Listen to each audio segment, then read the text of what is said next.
the sheet in the Streamlab without Zoom in on the sheet in the Streamlab. What sorry, the Streamlab? video in this. Oh, yeah, there should be a full screen option. I mean, I want to go full screen without going full screen. Is that a thing? No. Darn it. You can like zoom in on your. Oh wait, no, never You mind. can collapse panels. Like if you have like a panel, there's some panels you can collapse. How do I do that? Bigger. There's like a little arrow. I see different things than you see. So like, I'll send a screenshot of what I see. Right here and right here. Yep. Edit, copy, sending in discussion. Oh, that's a great picture of Chris. Oh yeah, we don't have that kind of window. That's not. Yeah, I'll be fine. I'm glad you managed to get the most flattering image. Look at me. I fucking love it. It's so good. I'm like, I wish I could snip again. Snip the snip, you know? Can the screenshots right there. You zoom in. Here, I'll even do it. Oh, for yeah, you. yeah. There we go. Open link. Lovely. Mm-hmm. New profile picture.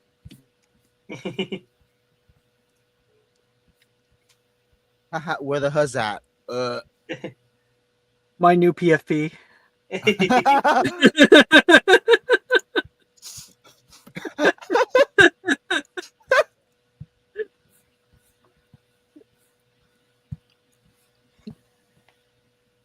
That needs to be made into a little icon that you can use to into an emoji. Yeah. Yeah, I could definitely make that into emoji. With, I don't know if I don't want to bully Chris. Oh, that's funny. I don't know what you mean. I feel like it's also a face that your character would make.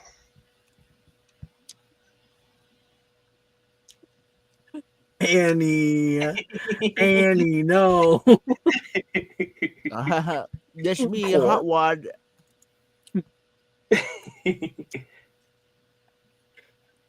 All right, let's begin.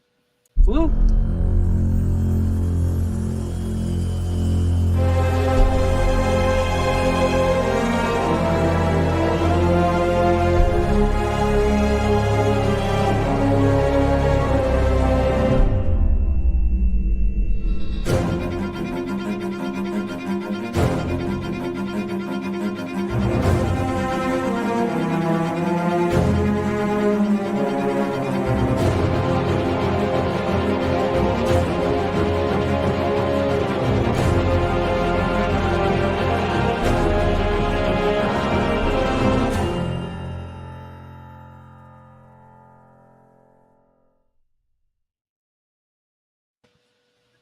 Everybody, welcome to Magic and Mysterium for Thursday mornings. We are here for session 2+. We are continuing our first semester here at Hogwarts School. First year, of course. We are joined by the lovely Lion. Lion will be joining us very, very shortly here with a new character. Last episode on Magic and Mysterium, I'll give a full overview of what we've been through for Lion. So first episode, we started Diagon Alley. We were able to go around, grab some of our supplies, meet some side characters here and there, buy some crazy shit, and introduce who we were. Then, after that, we had an episode where we went on the Hogwarts Express. We were able to bond a little bit on the Hogwarts Express. We were all in the same compartment. And then we did our sorting ceremony where we were able to meet our entire cast of other people that we're going to be with for 7 in-game years. And then this last episode we were able to get done a few of our first classes. We started out with Transfiguration class, which was taught by Professor Dilmorow, And his name had been misspelled on the class schedule as Professor Dildero. He has a few ideas as to who did that. Professor Dilmero, funny name, less than funny man. He was very stern. And I think like somebody was like, Professor, can you help me? And he's like, can you read? Go ahead and try that first. That was me. That was Kay, I think. That was me. That was Maeve. He's a sweetheart. I will vouch for him forever now. Okay. Maeve asked so nicely too. She was like, Professor, it's not working. He's like, do you read? Are you illiterate? Are you illiterate? That's really mean. Yikes. Yeah, he never professed to be the kindest professor. So that's Transfiguration class. You can also see his art if you go into the NPC art category. I'll show it off a little bit. So if I scroll up a bit, we would be able to see this here. Share screen. Spoilers. Alex makes all dads and teachers hot. Yeah, well, it's my calling in life. Not and all of them though. Dilmero's a sweetheart. He's just got a turtle shell. Okay, like Professor I will vouch for him Dilmero. for life. He's now. very young as well in comparison to any of the other teachers. He's very young. He did have a great heart-to-heart with Violet. Yes. He did. Violet is a stan now. She is his best. She's going to be a good student for him. We also, after that, we had History of Magic class with Professor Cuthbert Benz. In 1461, the Goblin rebellions were growing on the eastern front of the. Yeah, very engaging lesson. So engaging. And then, and then we got to meet one more, which was Professor Bruce.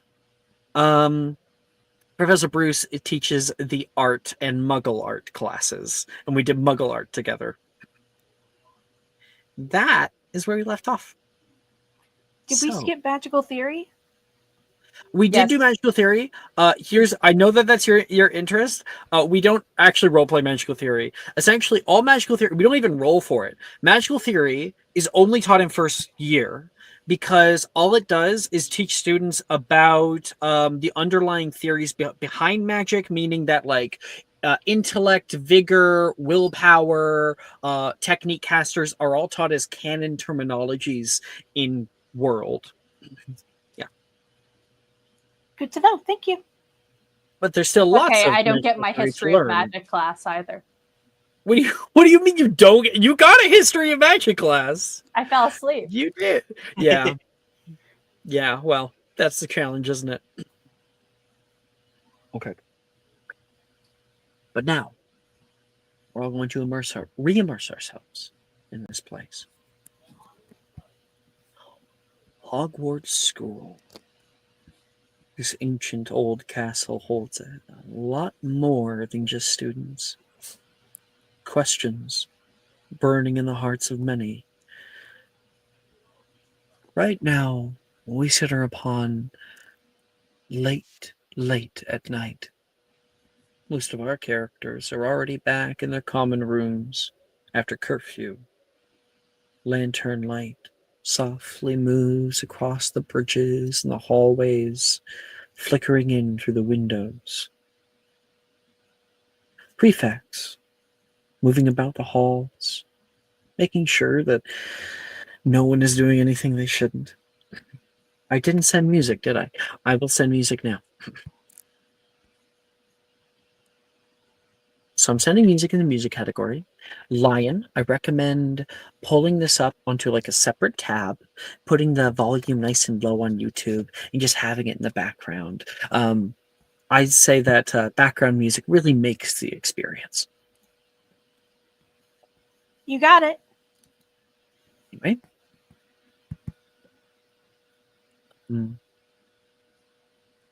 Right now, the Hogwarts faculty are in a bit of a tizzy. Professor Flitwick is moving up the moving staircases. Oh boy.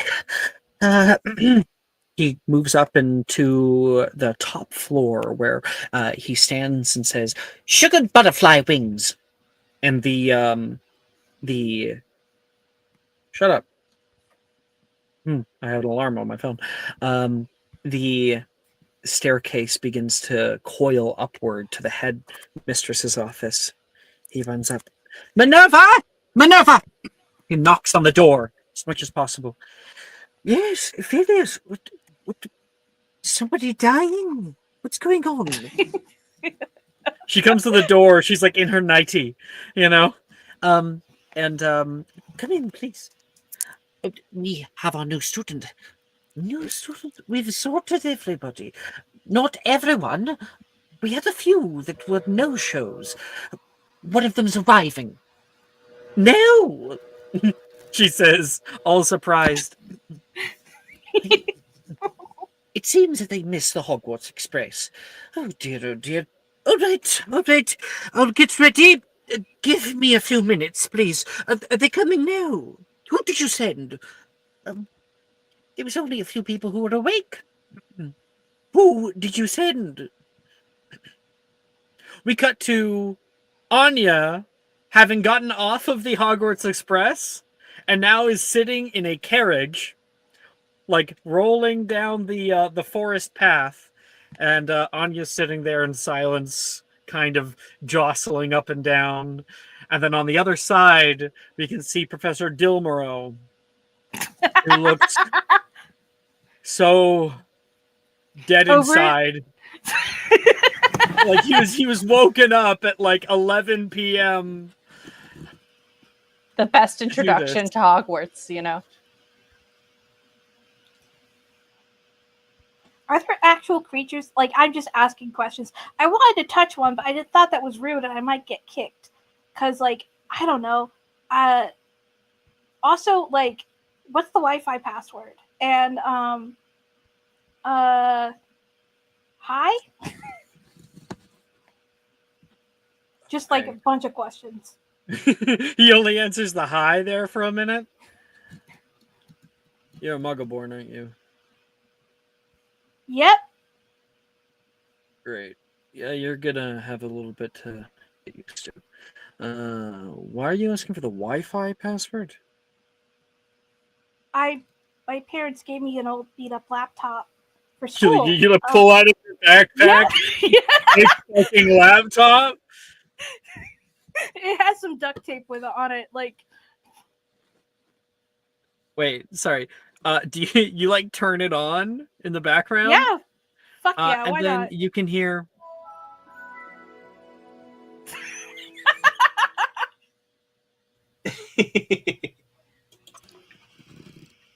And, your laptop turns on.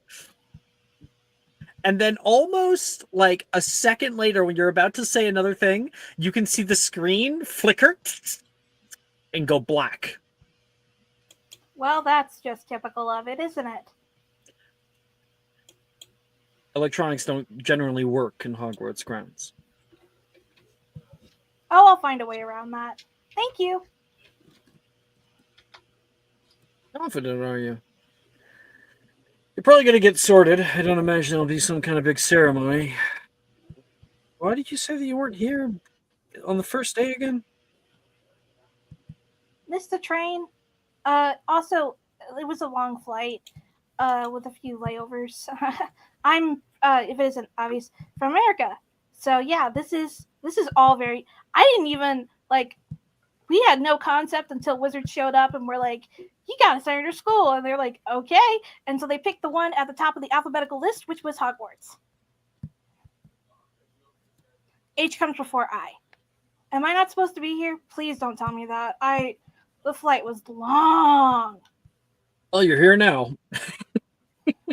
Let me tell you about the Hogwarts houses. And he yaps on to you about the meanings behind the Hogwarts houses and gives you your introduction to Hogwarts.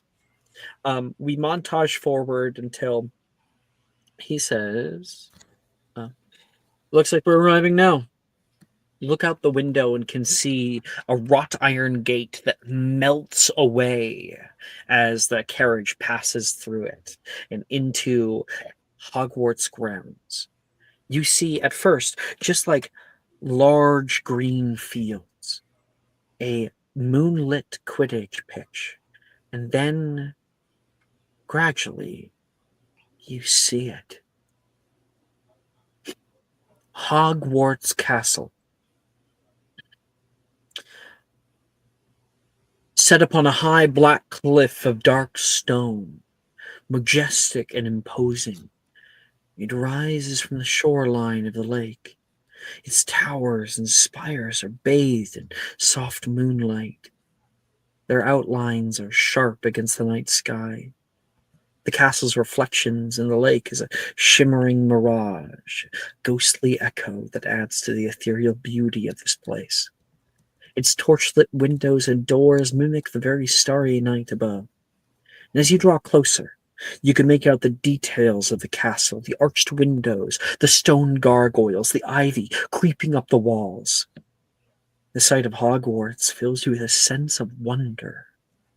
And as your carriage slides into the northern courtyard, comes to a stop. We're here. Dilmoro steps down and places a hand up to help you down. I take it and jump out and just kind of like adjust my Take it backpack like- on my back. Like you don't step down the stairs, you just leap to the ground.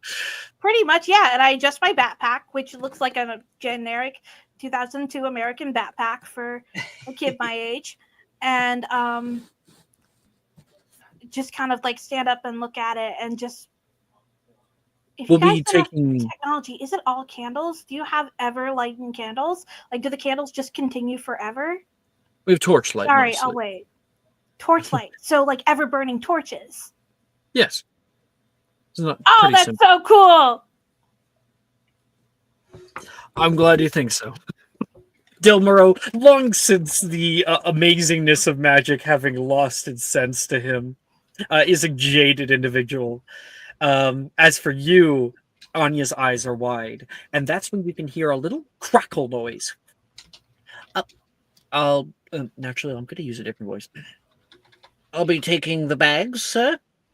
Of course. Backpack, Anya. You see a little gray, like a 1.5 foot tall creature, long ears, wearing a like little button up shirt with a bow tie and pants. Oh, thank you. I really appreciate it, sir. And I hand him the backpack. The rest is in the back. And he like nods, and you can see him disappear just all of a sudden and reappear just a few feet away. Instead of walking the whole way, he just teleports there, grabs the bags, takes them off, and then disappears again. They'll be taking you to your dormitory, whichever one you become. When can I do that? Apparate. Yeah, when can I do that? How long? 2 weeks? 6th year. Oh, okay. And that is if you can get your We'll license. see. We'll see. Okay, awesome. Follow me. Don't trail behind. You do not want to get lost on your first day. You got it. And he will take you through the castle. The castle itself, I'm not going to go over the whole thing, I don't think. You can look at that on your own. We'd already did it last episode. But you can see in this category, the Hogwarts map. It gives some overview as to where everything is. We have a top-down map as well. And then we have an even more detailed version. And then that's the dungeons, 2nd, 3rd floor, 4th, 5th, and 6th, 7th.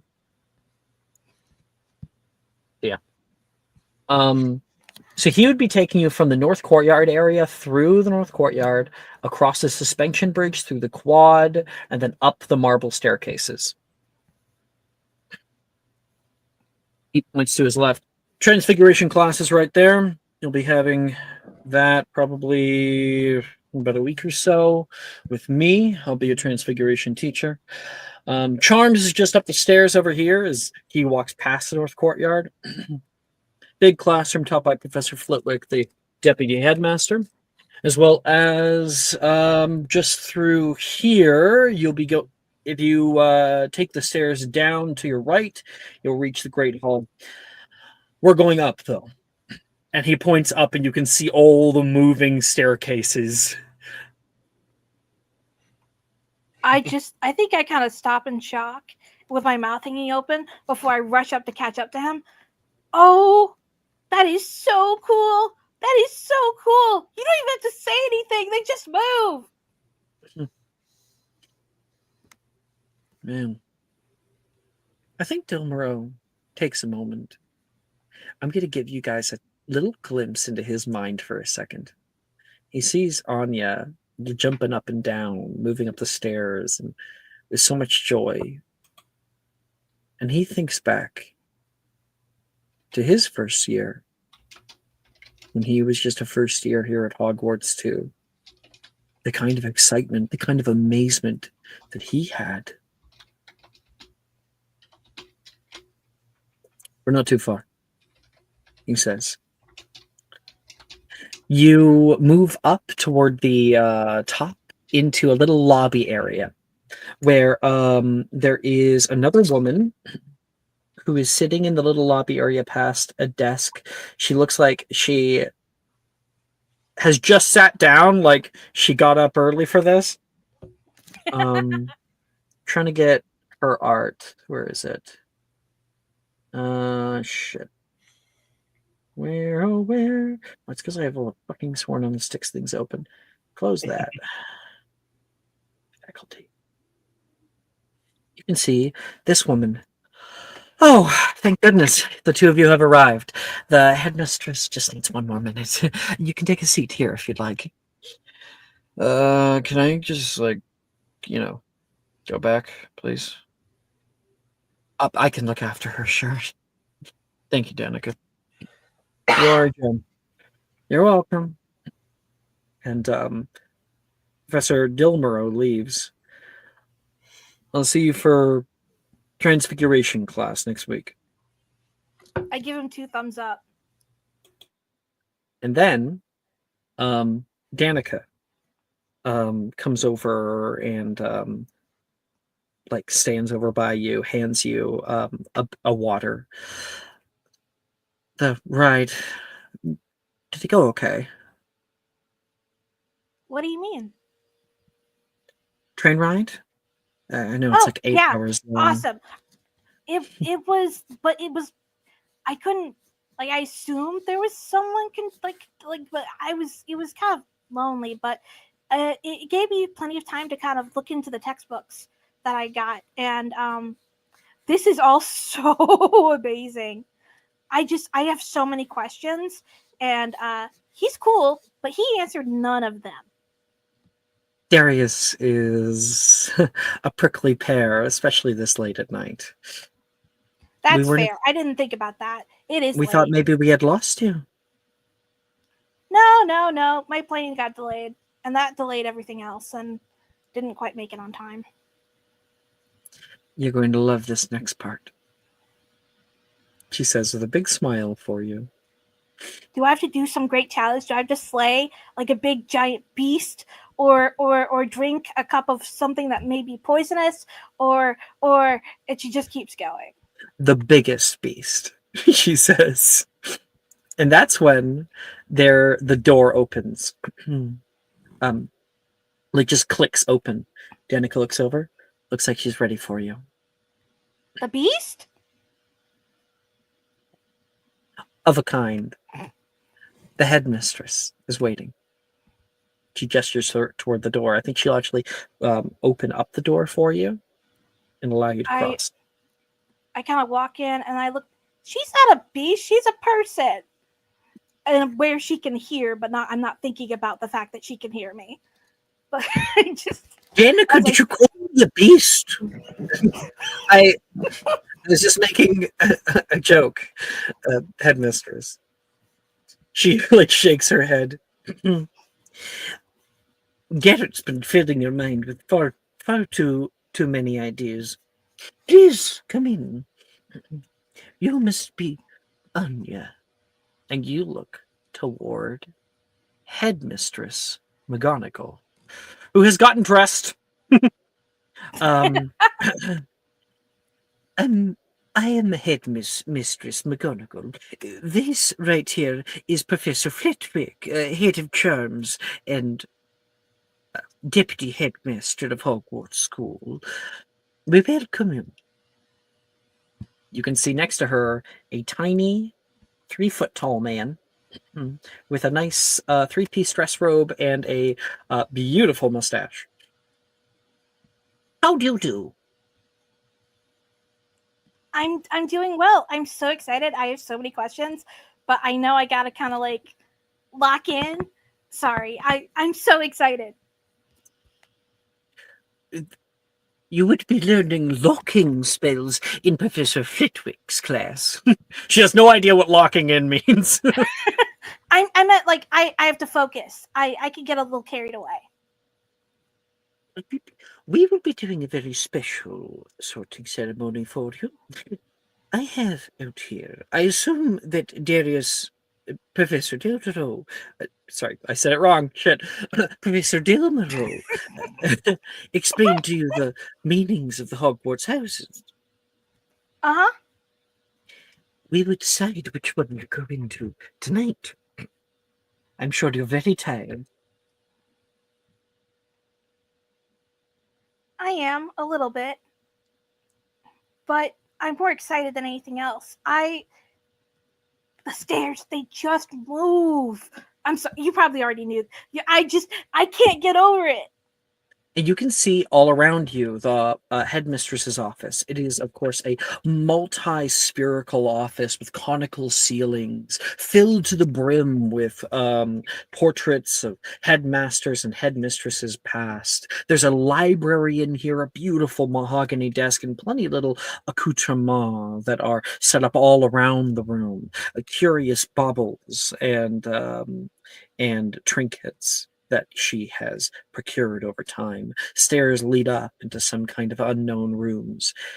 Please, if you'll sit over here, Professor Flitwick says toward you. You I can sit see a down wooden precisely. stool. Didn't take a seat. The headmistress comes over and picks up an old ratty brown hat off of a holster. She pets it for a second, and then shakes it. Wake up! No! Stop it! Stop! Didn't I just do this a few days ago? Is it a month ago? It was 2 days ago, she says. You're waking me up now for, woman. Headmistress. I'm older than you. I can call you what I want, he says. Do your duty to the school. We have a new student. Do we? Oh, hello there. You see a hat, say to you. Hello, Mr. Hat. Oh, please, call me Sorting, he says. Anya, this is the Sorting Hat. When I place him upon your head, he will decide which house you ought to be in. And while you sit here, I ask that you ponder, who will you be? What shall you be known for? And what will you accomplish here? Good luck. She places it down upon your head. And you get this weird tingly sensation that hits your scalp and runs down the nape of your spine. And you can see memories flashing inside of your eyes. This will only take a moment, I'm sure. You hear in your mind.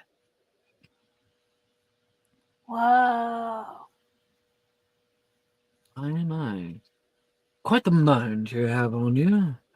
A curiosity that can't be beat. I have a few ideas.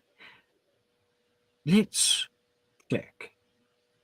And he will dive down to your mind further, pulling out a memory from Anya, something that solidifies his choice into where you ought to be. What is that memory, Lion?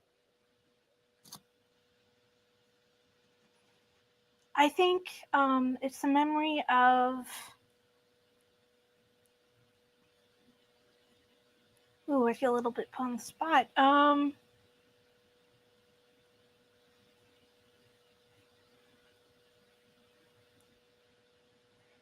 It's a memory of like spending so much time like just like questions, like throughout like my first day of school, like looking for the answers, being Constantly asking your parents, like just like question after question after question. Like, I don't know. I think it's like yeah, until we get to the I don't know, and then when I get to school, it's just more questions and more questions and more reading and more research and just looking at everything I can get my hands on. It's like a lot of little snippets of just like because it's so omnipresent that I'm constantly going around looking to understand. They should have your answers. I guarantee it. If they don't, no one does. Ravenclaw, he calls out, and the robes that you would have put on the way here turn a vibrant blue on the trim. Beautiful. You're in my house, Professor Flitwick says. I'm head of Ravenclaw House. I can lead you there if you'd like. I offer him a fist bump. Boop. He knows what a fist bump is. He's had enough Muggle-born students that he's like, yeah, yes, of course.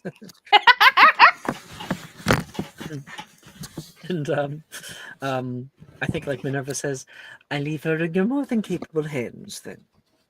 If you follow me, we're not too far away, just downstairs. Right, we're in one of the towers, right? This is our tower, Ravenclaw Tower, he says. She just squeals, like she's so excited. And he would lead you, of course, there. We might know also out of character that he would have to answer a riddle to enter the door, because there's like a brass owl that asks riddle and he must answer it. When the doors open, you can see Ravenclaw common room. The door swings open with a soft creak. Inside, the common room is a circular haven of knowledge. Upstairs, odd-looking bookshelves spiral upwards, shelves laden with scrolls and materials of all shapes and sizes. The room is bathed in a soft, ethereal blue light that filters through the arched windows all around, casting long, dancing shadows. The air carries the distinct scent of parchment and ink, a testament to the house's unquenchable thirst for knowledge. This is where you'll be going. Curfew is at 8 p.m. Just up the stairs there, on the right-hand side, you should be able to find the girls' dormitories. Go to the first year room, and you should have your luggage already all prepared for you in front of your bed. Okay, and I adjust like my solar watch. That's just like the very old indestructible one. Like, if I can have that. Is it an electronic watch? It would be electronic, so it would not work. That is fair. I Not look at the watch, but it does necessarily. not work. I think let's roll for it. We'll do little rollies. Nope, doesn't work. Okay, how do you It's tell time? on. You can see like the it's like glitched out. It's not like off or anything. It's just not working Yeah. right. I take note of that, and in my mind, I'm thinking, okay, so it's not that it's just not working. It's not broken. So there is going to be a way around this. Maybe. We'll have to Time see. can be seen readily available to you. He points out the window, and you can see across the chasm of the school there is the clock tower. There's a big clock illuminated. Oh, okay, that's going to be helpful. Thank you for pointing that out. Your first class tomorrow will be Defense Against the Dark Arts class with Professor Rojas. I'd recommend getting a good night's of sleep. You got it. Is there a spell for like getting you to like a specific classroom? I'm sure that your classmates will be more than ready to help you. Good luck. I certainly hope so. Thank you. And I just Upstairs. speed off. You climb into the girls' dormitory, where we can see who's all of our girl Ravenclaw. I know Vika is, Maeve is, and Ray is, right? Violet, are you? Yep. You No, Violet is Gryffindor. You're Gryffindor. Yuji's Gryffindor. Yeah, we have it split. We have Ravenclaw and Gryffindor only, right? Yep. Yeah. Question. This is late at Mhm. night, right? Yes. Vika's grabbing her bat when she hears noises. Like, like there's not supposed to be anyone here right now. That's Anya's first day. She walks in and then from behind the door, whap!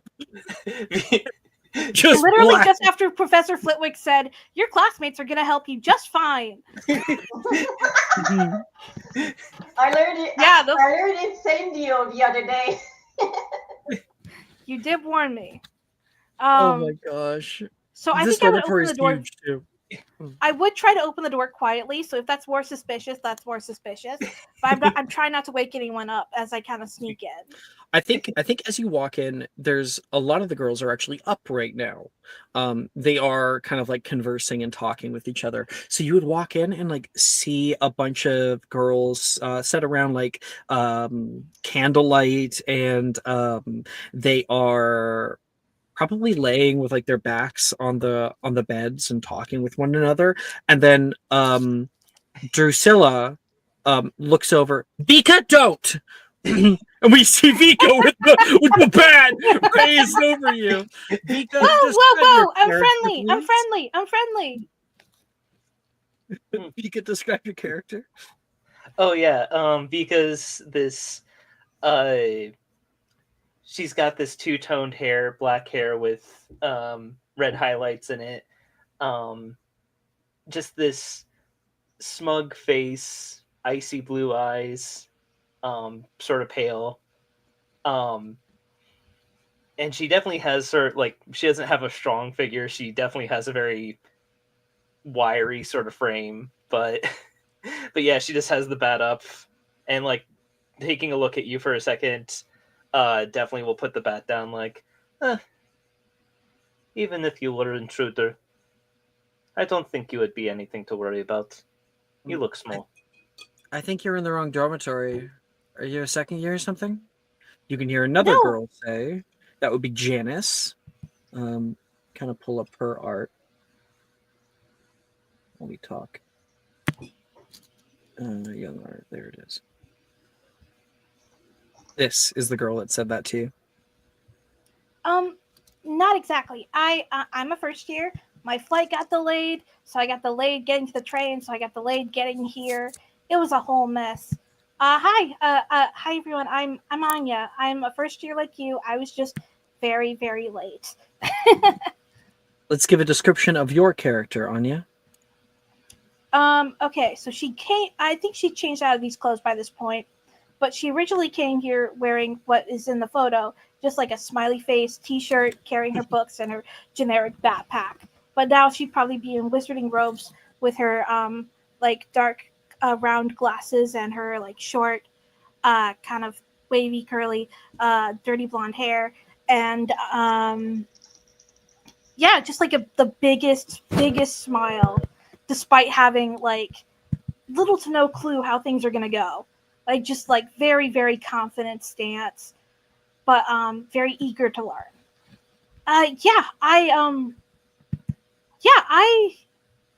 I've never been to boarding school, so this is gonna be a lot. But I'm super excited to meet you guys. And I'm from America. Fun fact. So yeah, hi. Hey, from America? You can hear this girl say out. She like jumps up. I was wondering why we had a second bed. I was thinking about pushing them together and then finally getting a queen size. Hi, I'm Saoirse. Saoirse O'Sullivan.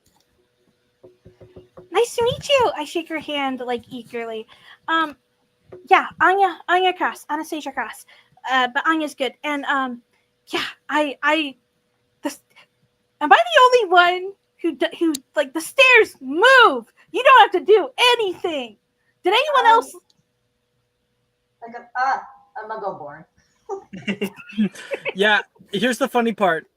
There's not a single damn Muggleborn in Ravenclaw. Coincidentally. So everyone here is used to this crap.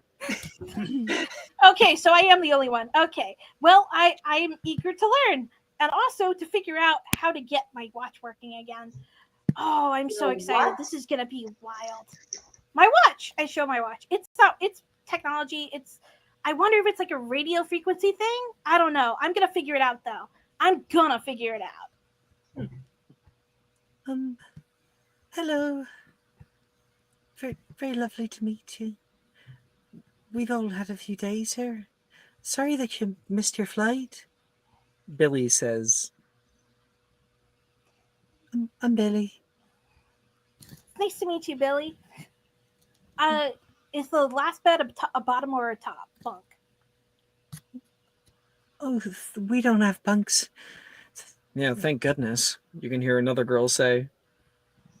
I think if I had to be below anybody, I would murder someone.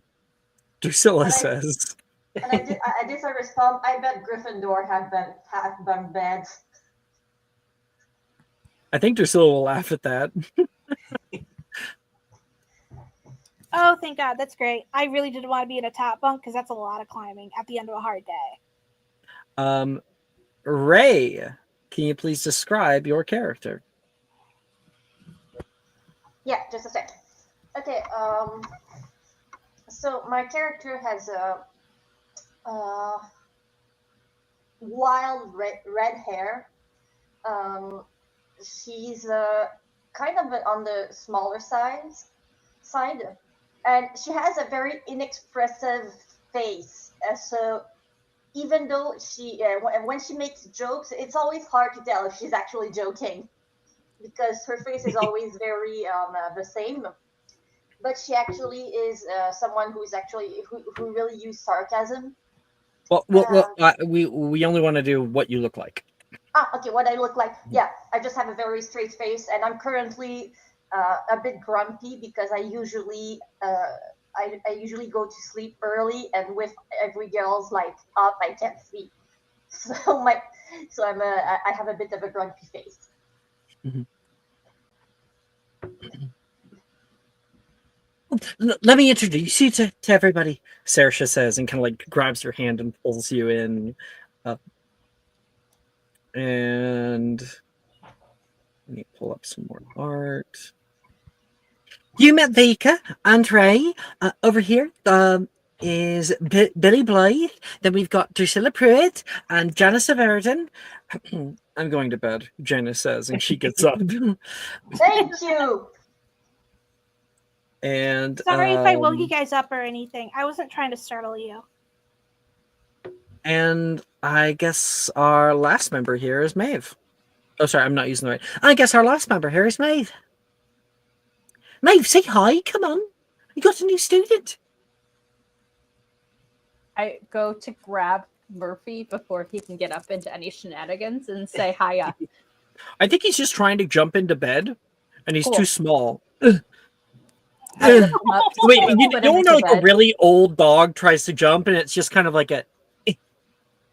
It's like a little like they get like a centimeter off the ground, but just the front paws.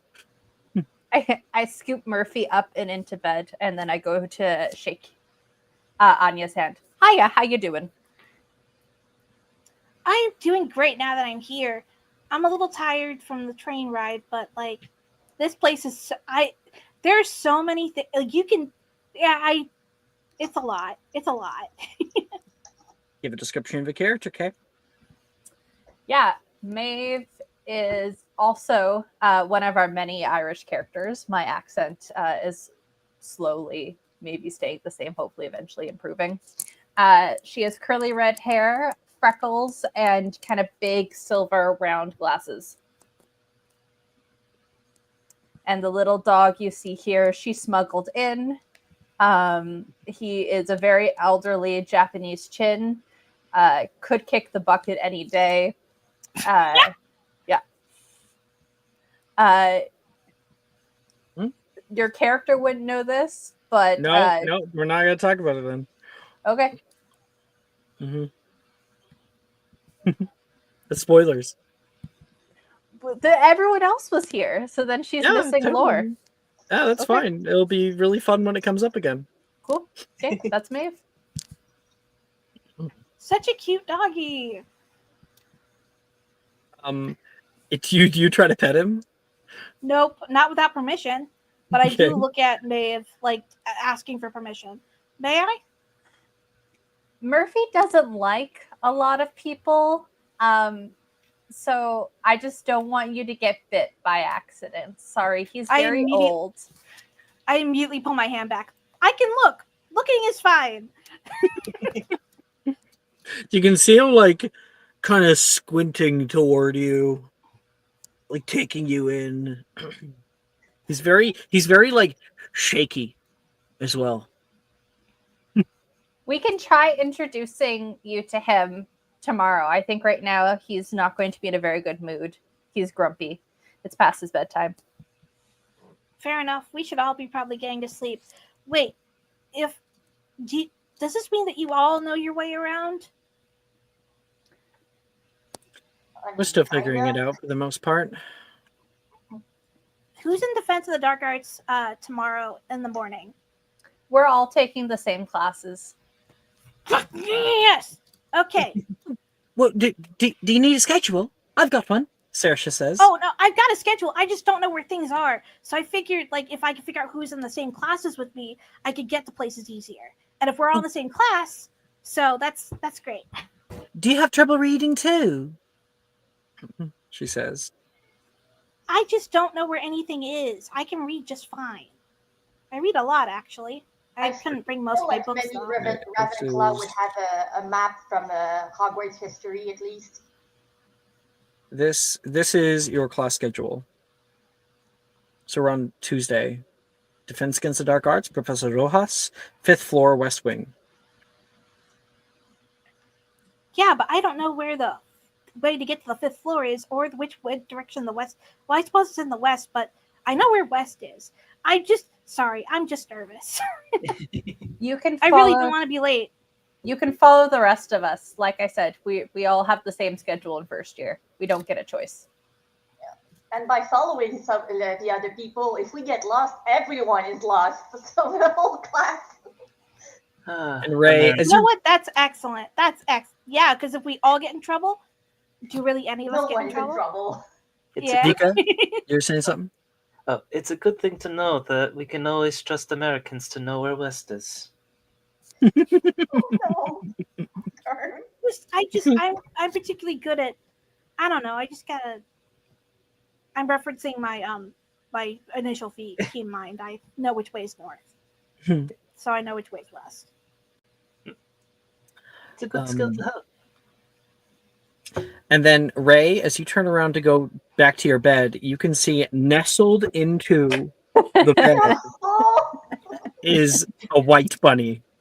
Okay, so as I turn to Red eyes. and then I just like open my eyes. I see the red eyes, and I felt like a bit like a Looney Tune. Like I become and I jump from my bed.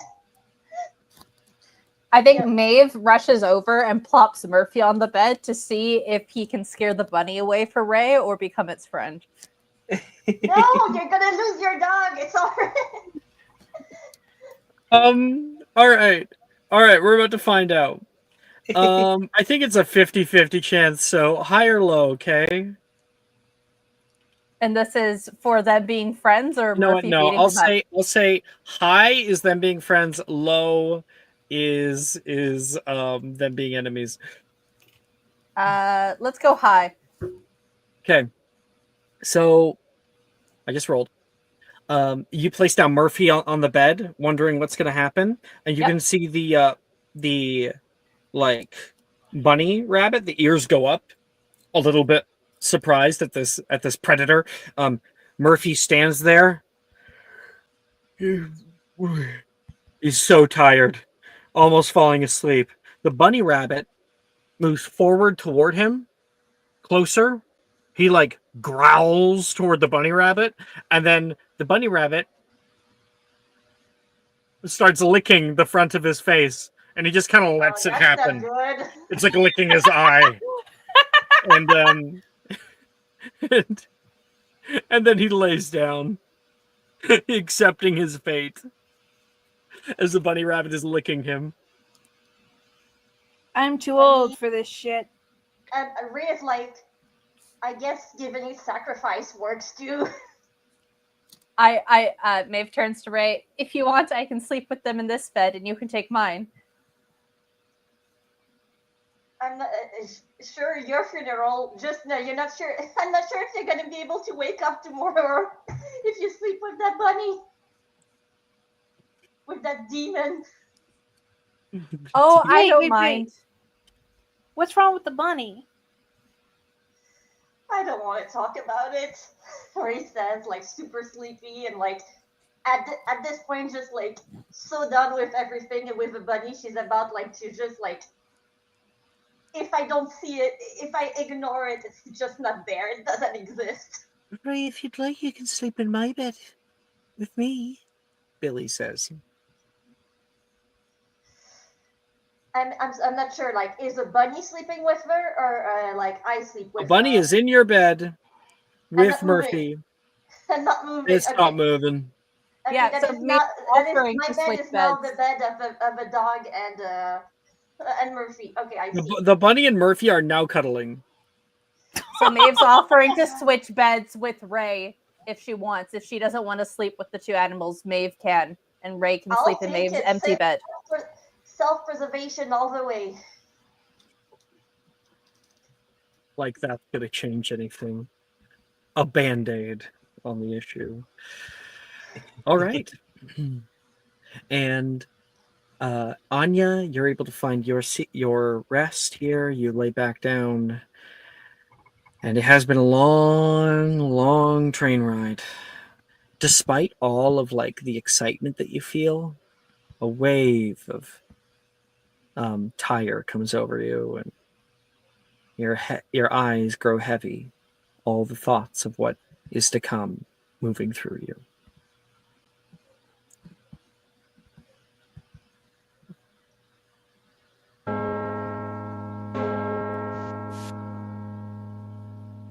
The new morning, and I'm going to send new music now.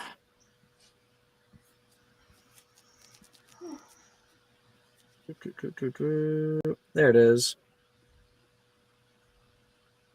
Sending in music. Nope, that's Saturday night. Nope. There you go.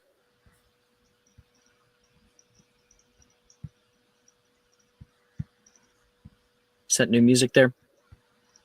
So, in the morning, breakfast is up first. The Great Hall is as grand as ever, Maeve. You are able to walk in. Murphy's all set up back in the common room. And you can see... Huh? No, I'll say it when it's my turn. No problem. You can see the Great Hall is open to you. Is there anybody that you're looking for to say hi to? I look around and see if Professor Hagrid's in the hall. Oh, Professor Hagrid. Yeah, okay. So I think like as you're finding your seat, you can see him walking down one of the lanes toward the back end. He's says, "Morning, Valeria!" He yells out toward another faculty member, and she gives like a little wave, and he's walking past you. Do you want to say hi to him? Professor, and I go to tug gently on his coat that I'm assuming he's wearing. He like turns around, seeing what's grabbed him. Hello there, Miss McCool. Having a good morning, are we? Yes, thank you. Murphy slept well last night, which is always nice. I wanted to ask you, because I know I can't take your class until third year. Is there any like can I read a textbook beforehand, or I don't know if there's a club I could Pretty sure you asked join. us last time Pardon? about textbooks. I'm pretty sure you asked him last time about books, right? I don't think I got a response. I'm pretty sure you did. But he'll say, in my experience, one-on-one hands-on experience is the best you can possibly get. I recommend, end of day, stopping by the stables. Always plenty of wonderful beasties out there.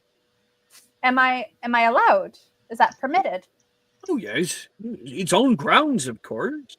You've got the free time. You're not skipping any classes. I think it'll be just fine. Bring a friend or two, too. Always love to see new students down there. Thank you, Professor. And you're able to get some breakfast for the start of the day. Defense against the Dark Arts coming up. Scary. Over at the Gryffindor table, Yuji, Violet. I feel like Violet is already here, and Yuji appears probably pretty tired, wiping the sleep from his eyes as he sits down.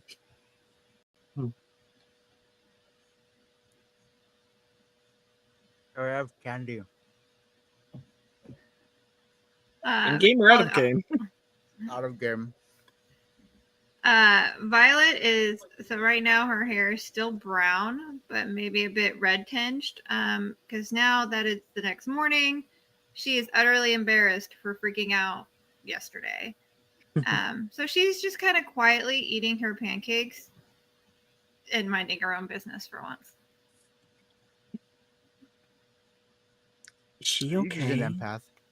I don't know. Sadie says. She hasn't been playing Save the Village from the Dragon. I'm kind of worried. I think Yuji would. Isn't that what?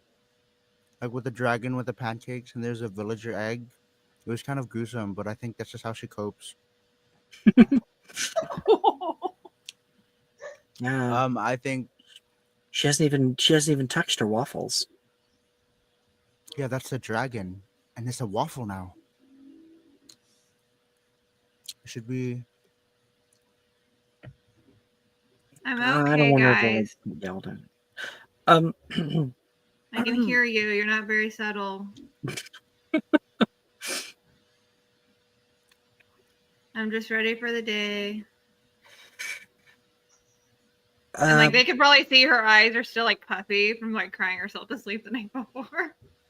Oh. Violet, are you okay? Oh yeah, I've never been better. Man, these pancakes are good. Hey, I didn't exactly have the best first day either, Darcy says. Now, as someone who says they're fine but they're not, can I insight check? Yep.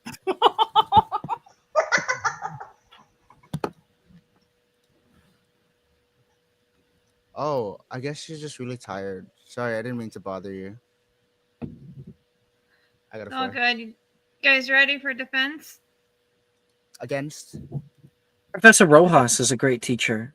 I've seen her at work. She prefers a hands-on approach, Sadie says. Should be fun. Oh, how have you seen her at work? We just started school. Oh, I've been here She grew up here, remember? Since I was 6. Sorry, I thought you knew.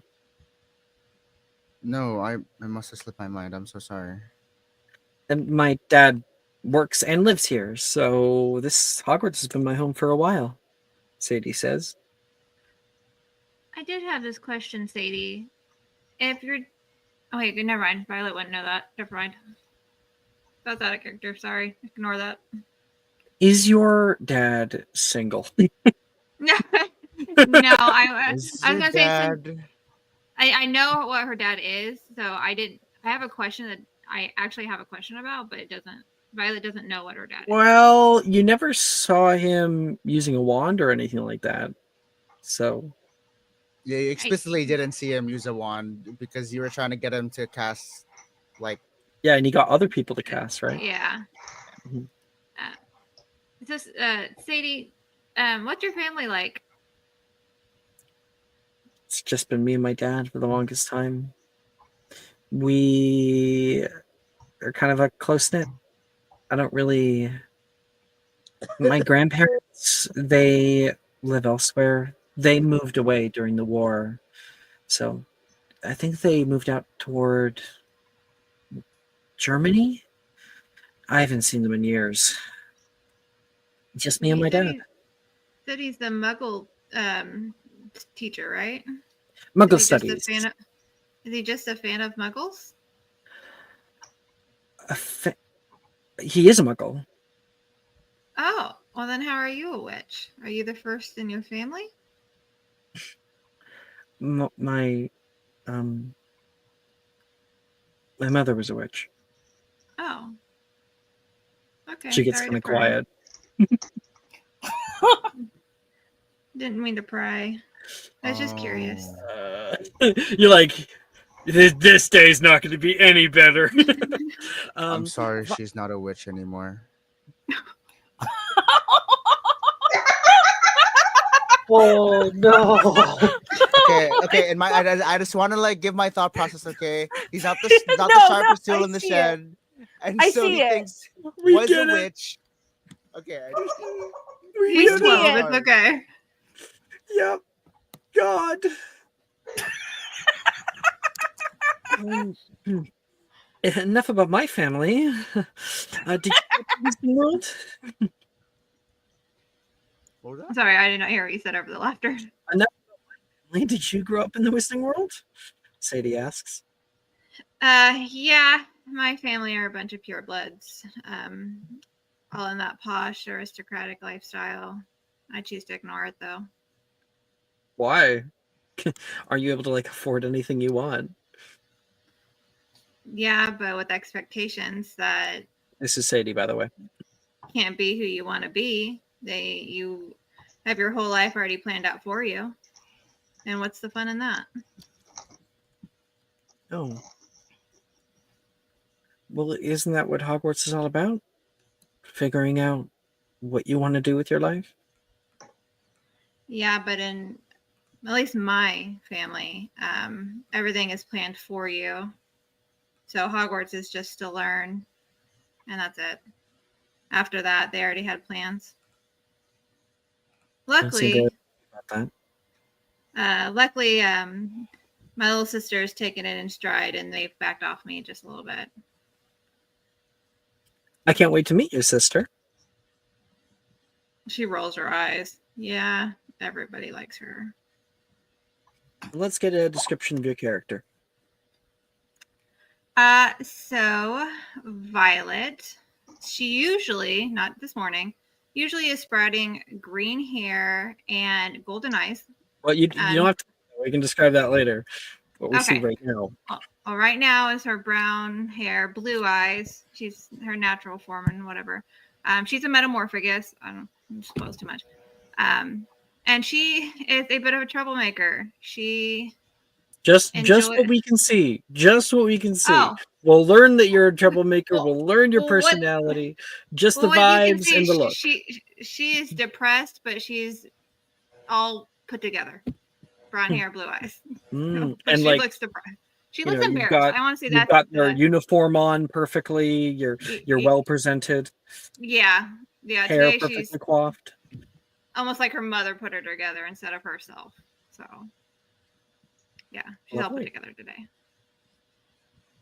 Yuji, As you let's get a description of your character, please. Yuji's sort of like larger for his age, and not so much in just like taller. I think he's also bulkier. Um, he's got good genetics. He has sort of like this middle part hair, like medium short-ish length in between there. She's got sort of like this aura of like she like demureness, naivety, and also like not Never got everything the is sense fair. of demureness from you. Because I'm mindful. Okay, God forbid. I Okay. also like to say buzzwords because they enter Mexicon. They never leave. Um, I imagine him as very like servicing.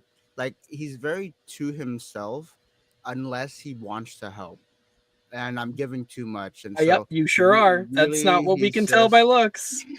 It's because it's all in his like 5-page backstory. He's got written on like a post-it note on his chest. Yeah, you can read my backstory. Hmm, That's it. okay. I did forget to mention Violet's really short. She's like 4'4". She's very short. So 4'4", tiny for her age. So you can't tell that from looks. Yes, you're What? very, very short. Can Nolan? Ah, that's a spoiler. My bad.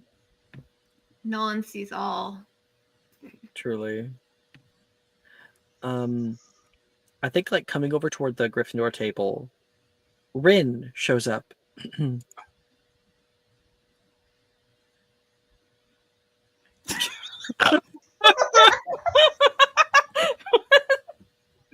You kidding me? 1 second.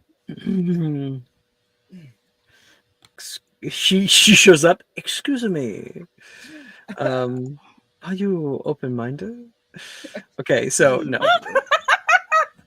And this is a joke between me and Chris that we say often, so just take it that way. Rin Yeah, it's shows up. awesome. Yuji! Oh, are you not doing your food? I wanted to go up to DADA early. No, yeah. Just give me a second. Like, and then he just like takes the whole plate and just. Why don't you go up by yourself then? You can hear Sally say to her. Sally would be this girl. Why don't you go up by yourself then? She says. We said that we were going to partner up. You don't even know if we're doing partners in this class. Yeah, but if we are doing partners, then I already have one. And that way I don't have to like run around and try to find somebody at the last second and it gets all awkward. Mm-hmm. Being prepared is important. Mm-hmm.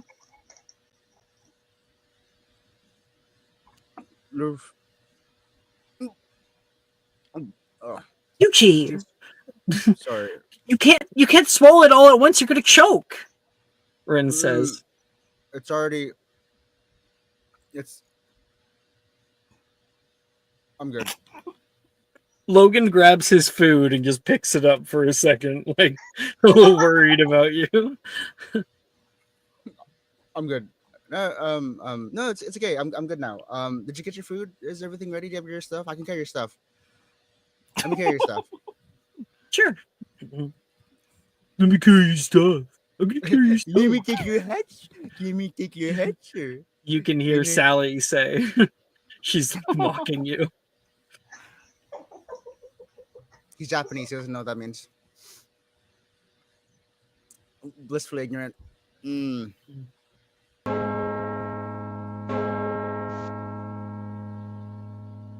All right.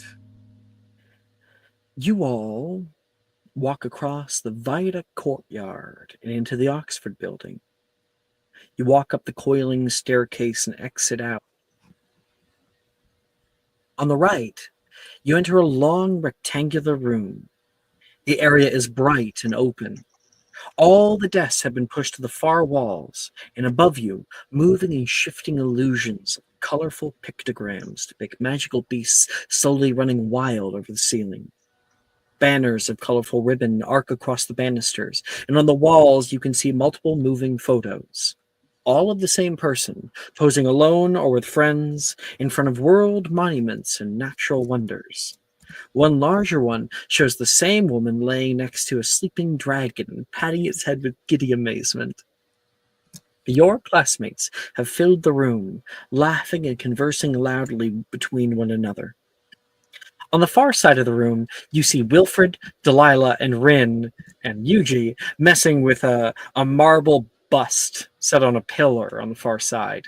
Wilfred is ducking down behind it, and as Rin asks the statue silly questions, he answers, I can't seem to remember where I put them, my dear. I'm afraid I'm a little dense, he says, and they all laugh a little bit too loud at the stupid joke. And just at that moment, Wilfred screams high-pitched like a little girl, and the room goes silent as pieces of marble fly out in every direction like shrapnel. Good evening, class. You hear from the doorway and see a smiling woman lowering her wand. I'm happy to meet you all. I'm Professor Rojas, and what you just saw there was a powerful little spell called Bombarda. Did you want to give it a go?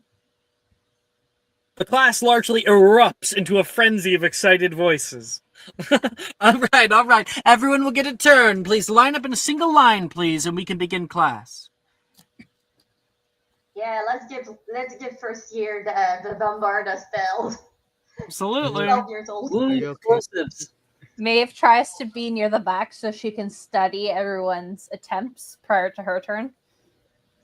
Professor Rojas has long, wavy hair that coils in tight coils. It flows down her back and over her shoulders. She bears a beautiful. Today it would be a beautiful red dress with a little cropped coat over top. She has on high heels that clack as she walks in front of everybody and waiting for everybody to get into their lines. She has this little look of keen excitement for the students, for what they're just about to learn. Can I just say something? Yeah. Okay, so I think that Rhea, when she woke up, she had, of course, the stalky bunny in her face, and she just kind of ignored it and did not acknowledge its existence. So it's still on her head, on top of her head, and she went in class she's trying a new strategy because freaking out doesn't work. She's trying a new strategy of this bunny does not exist anymore. It is not on my head. There is no bunny. There is no drawing for it. There is no Queen of England. And there is no Queen of England.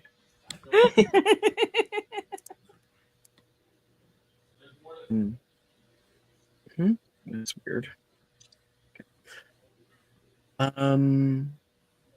She waits for everybody to get into their space, and she says, Bombarda, also called the Explosion Jinx, is a special spell to be used on objects and never other students. Understood? If I hear anyone ending up in the hospital wing for unjust spell work, it'll be a month detention.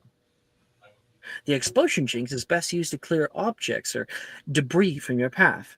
While destructive, a spell has helped me to get out of a few tight positions in the past.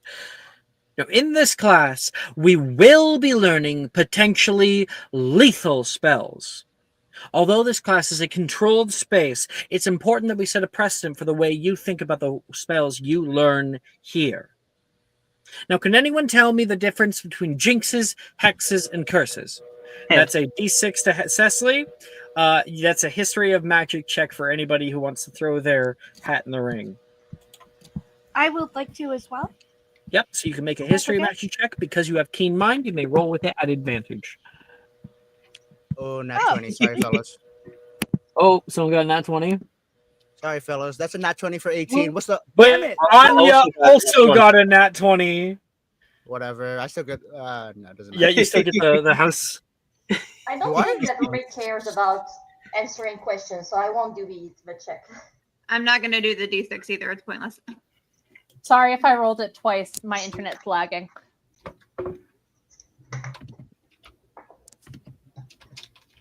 All right. I've given 5 house points to Yuji for rolling a nat 20. But I think we'll give it to our new student since she rolled a higher than you on the nat 20. You know this, Yuji. People did without having to get the nat 20. Going higher, I mean. Lion, I've sent you the answer in your hidden chat. Can anyone tell me what the difference between jinxes, hexes, and curses are? She sees a bunch of people's hands go up. Yuji, Anya, Vika, and Maeve. Violet is waving her hand wildly. She looks away from Violet. She can see a bunny on top of someone's head. Goes, I'm not gonna get into that right now. And goes, yes. I'm sorry, I don't know your name. She points toward Miss Cross. Hi. Yeah, I got here late yesterday, so I had to do my sorting things late. I'm A new. bunch of people looking around the way, trying to get a glimpse of Anya. My name is Anya. I believe I can answer the question, if I may. All right. What's the difference between jinxes, hexes, and curses? It's about duration and severity. Jinx are quick attacks. Hexes last, and curses can be permanent. I have Yes. a follow-up question, if I may. Well, 5 points to Ravenclaw. Yes. You are Yes, Ravenclaw? ma'am. Thank you. Yes. Lovely. A follow-up question. Go ahead. How do you deflect things like that? Like, for example, someone with extremely malicious intent and task Bombarda at you. How do you deflect it? Is there a way to deflect spells? Yuji, do you speak up? No, he was just muttering onto himself. What? I knew I was gonna say that. Just to, No, so Yuji, I think a good way for you to get your house points is if you answer the question instead of the teacher. Oh, Professor, I know the answer to the question. Chris, fucking. Sometimes, Chris, I can just get you in my hands. When I get you, Chris. When I get you. That's a great question. She says. And Yuji, what do you say? What do you blurt out? Chris, you should know by now how to deflect spells, right? There's a certain spell for that later on? Counter spell. It's not Langlock. Protega? No, deflect. Both of those are all options, yes. She's talking about defending. Oh, okay. Sorry, specifically deflecting. So I'm thinking like the whatever. Langlock or depends on what you want to do, but both effectively stop the caster from casting. You know about Langlock, she says. Yeah, back in Mahota. That's not something we generally get into until second year. My brother's been doing some advanced Until third year. searching. Or advanced studying. Why don't you go ahead and tell us what Langlock does? How it interrupts a casting in progress, she says toward Anya. To Anya, sorry. No, so she says that to you and then kind of looks toward Anya like this is the answer to your question. So Langlock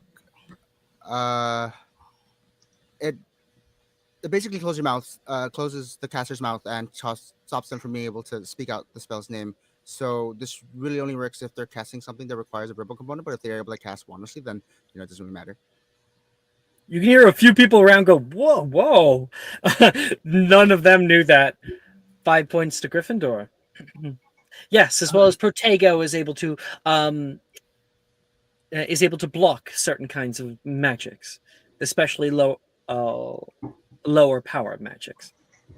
Jinxes are quick and immediate displays of power and control.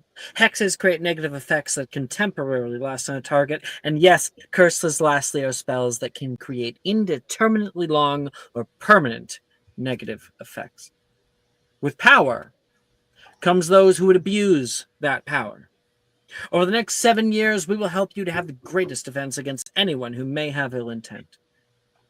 But enough of the doom and gloom, she says. She waves her wand, and multiple podiums with marble butts land from out of the ceiling, dun, dun, dun, dun, dun, dun, and settle on the wooden floors like a firing range. Simply point your wand to the target, muster up as much as raw feeling as you can, and speak the word Bombarda! Kaboom! One of the busts turns into a fine powder, and then a new bust drops out of the ceiling again. Go, she says. And everyone is set up like a firing range. Okay, everybody. All of you are going to attempt Bombarda. You're going to go to the rolling category and type /attempt. And in the little black box that shows up, you will type Bombarda. You only have to get the first 3 letters correct in order for it to recognize what you're talking about. So even if you're like, how do I spell Bombarda? Just, if you know the first 3 letters, you're good. Bomba.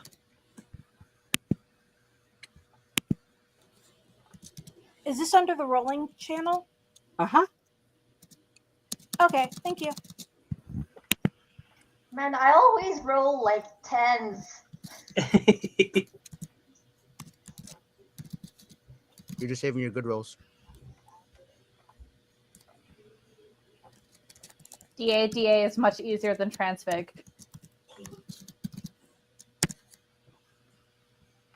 You know, different strokes for different folks. Oh, I'm just looking at, like, we're greens all the way as opposed to last class. Yeah, everyone got it. So what I'm going to go around the table, and you're all going to tell me what number you got in total. So, Violet, how'd you do? She got a 14. Okay, whip, crack, boom, and you're able to knock off the nose off of your marble bust. It's a lot harder to turn it into fine powder than Rojas makes it seem, but you certainly got the spell out. Whoa! Next to you, Violet. Everyone's trying Bombarda, and lots of people get it. Wilfred, Bombarda. There is a boom, boom, boom, and you can see he both explodes the marble bust and the top of the pillar splinters. Oh, he looks surprised at it as well. 5 points to Hufflepuff, Mr. Gideon. Thanks. He looks down at the wand like, that was scary. Traitor. Good job, Wilfred. And she says that so, like, quietly, because she's so embarrassed to be next to Wilfred, actually. It's just like, good job, Wilfred. This is a fluke, probably. I doubt it. You gave exploding vibes right away. I give what kind of vibes? And Ray, what did you get? I got a 10. So a very half-heartedly like success, but like There's a little black that hits, and I think I'm gonna roll a little thing. Yeah, at all the explosions going on, the bunny leaps off your head and runs out from underneath of the pile of desks on the right side wall. hopefully it will get hit by a stray spell. You're free. Right, that's good. You got the spell off. Not very powerful, but you got it. Maeve. 12. All right. With a good 12, you hit the side of your marble bust and you see it like wobble. You did it.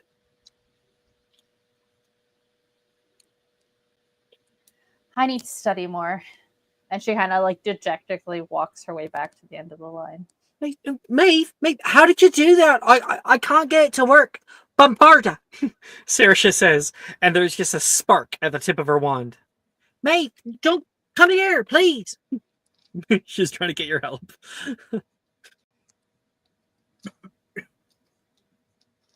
Yuji, what did you get? 18. Okay. You are able to crack a half of the face off of your marble bust. Woo! Oh my god, do I have to pay for that? I can't afford that. Wait, we have to pay for things like that? Nope. No one has to pay.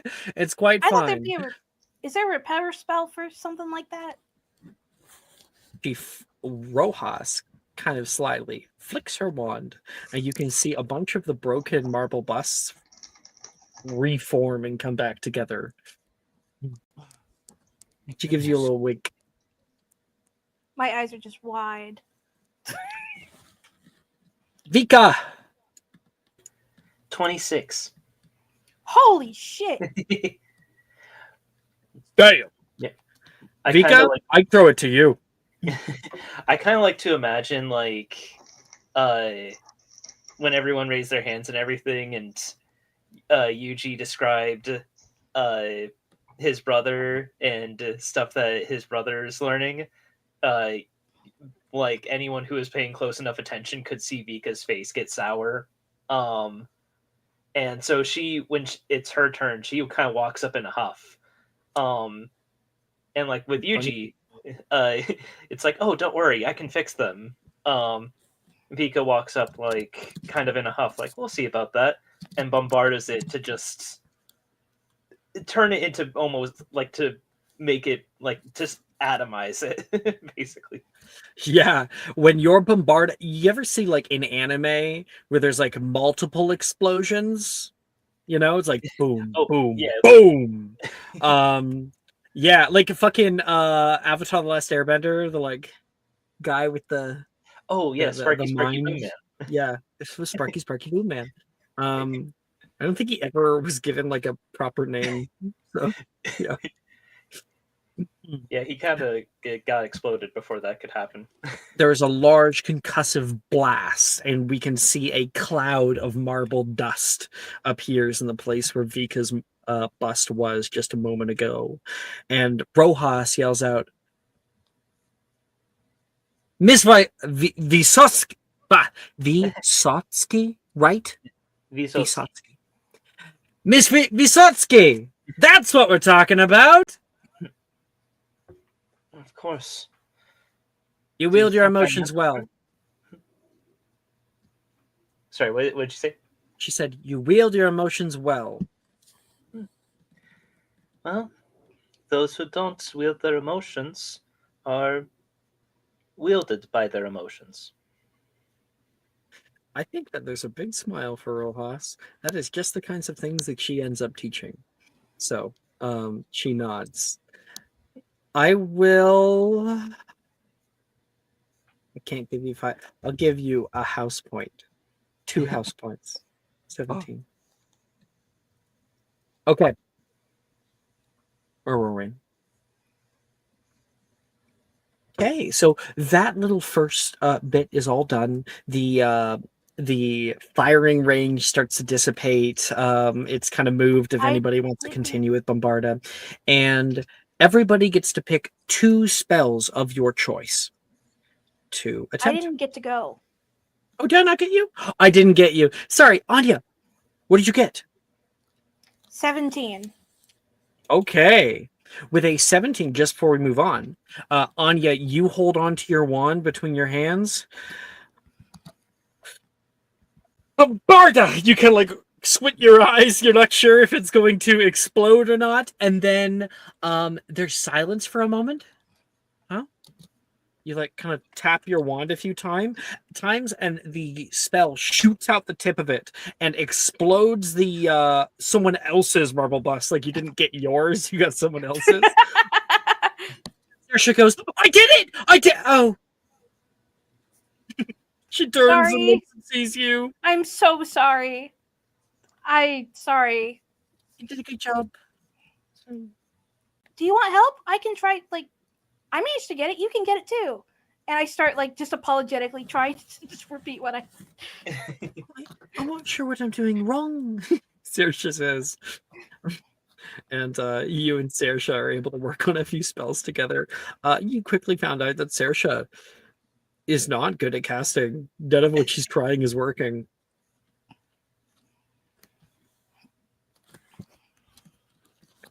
All right, everybody. I also really want to know, how did we set Nolan up for this? What do you mean? How did they set Nolan up for it? Well, did somebody say, like, point directly in front of you? He can't see the bust. Yeah, it's a firing range. You think that there's gonna be like accessibility for him? Think again. It's more like, did any of the other students be like, hey, buddy, point this way, not at my head? No, because he Yeah. knows direction. In fact, he has a very good sense of direction and straightness. So if they're like, put, this way, kind of someone sets him up, he's good. Sounds good. I'm just thinking about how he shot, I think, Violet in the back of the head with water or something like that. He hit somebody at some point. No, that was me shooting him. Never mind. Yeah. Accurate. Just a moment at the beginning of class where Vika's like, "Oh, Nolan, you're facing the wrong way," and positions him before like Rohasa just like slaps her hand like, "No, this way." Like he was already facing the right way. You're like, yeah, point toward Janice. Here, let me help you out. Janice. Okay, that's great. I added something. Anya, in the inspo tracking channel just below music, I've added your name. I want you to click the little star for me. You got it. So, inspiration, if you're not aware, in 5e is awarded for good roleplay, and it kind of gives you the ability to roll again if you fail something. So how this works is now that you've clicked it, you never have to click it again. I control it. So all you have to do is look. If it says 2 on it, then you know that you have an inspiration. And you can just go, I'm going to use my inspo, and I'll go in and I'll unclick the star. So you don't touch it anymore. If it's a 1, you don't have inspiration. If it's a 2, you do. Just a good way to track it all. Okay. I'm giving inspiration to Anya. I'm getting inspiration to Vika for the funny bat thing and a little comment with Nolan. I loved it. And giving inspiration to Ray. Everyone. So, wait, Sophie's not here to do that. Okay.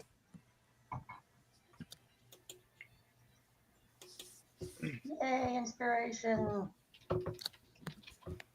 1 second.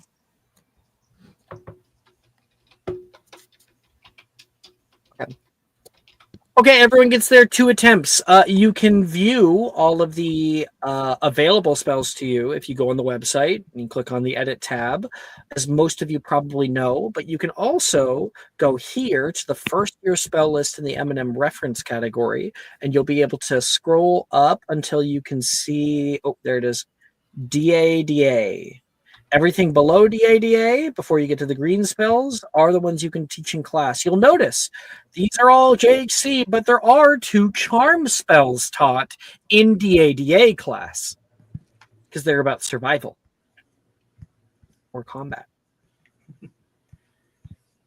So you can pick any of these. Bombarda, you can try again if you want. Genu Recurvatum flips around someone's kneecaps. Infirma Cerebra makes someone kind of dumb and gives them a negative D4 and a saving throw. Locomotor Wibbly causes someone's legs to become so unsteady that they aren't able to keep their balance. Periculum Vertimilius creates a red spark for come help me. And then Spongify makes things bouncy or soft, which can stop fall damage. Colashoe roots someone's shoes into the ground. Then Saggio is an incredibly mean spell to cast. It elongates someone's teeth and deals some psychic damage. Digitus Wibbly makes someone's fingers all limp and difficult to move like jelly worms. Makes it difficult to attack, gives disadvantage on spell attacks. Great stuff. Flipendo flips somebody through the air. That's very useful. Locomotor Mortis binds someone's leg together so they can't move. And Petrificus Totalis makes somebody petrified.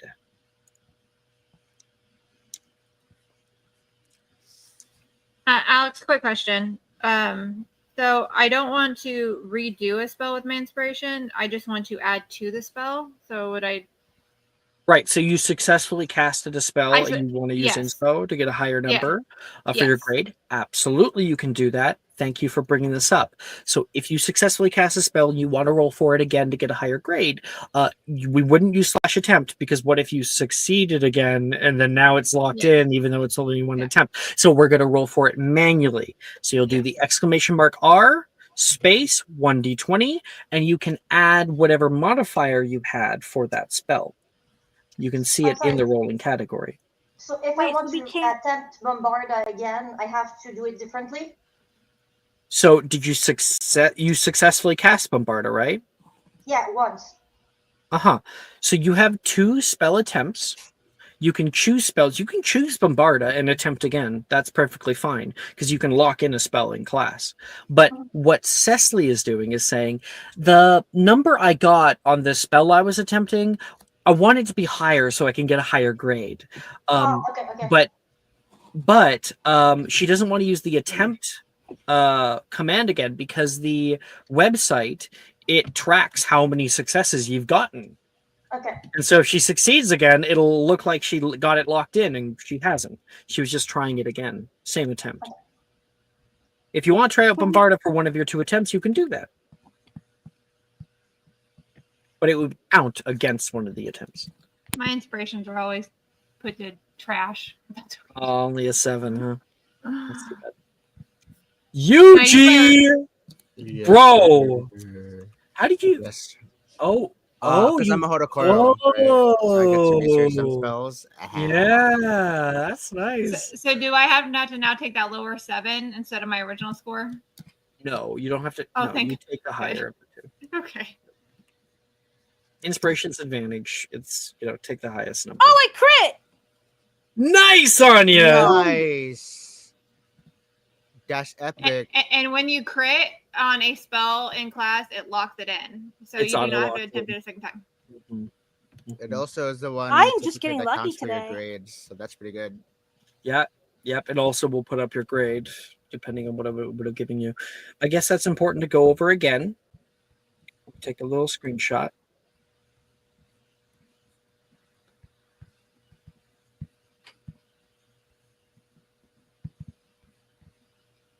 Okay, I'm sending something in. Oh, actually, it's already there in the grades category. So if you go to the grades category, there's nothing there yet except for this little image.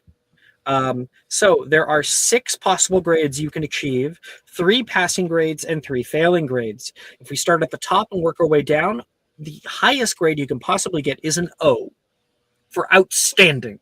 It means no comment. You did better than anybody else in your year. There's nothing I could have improved upon.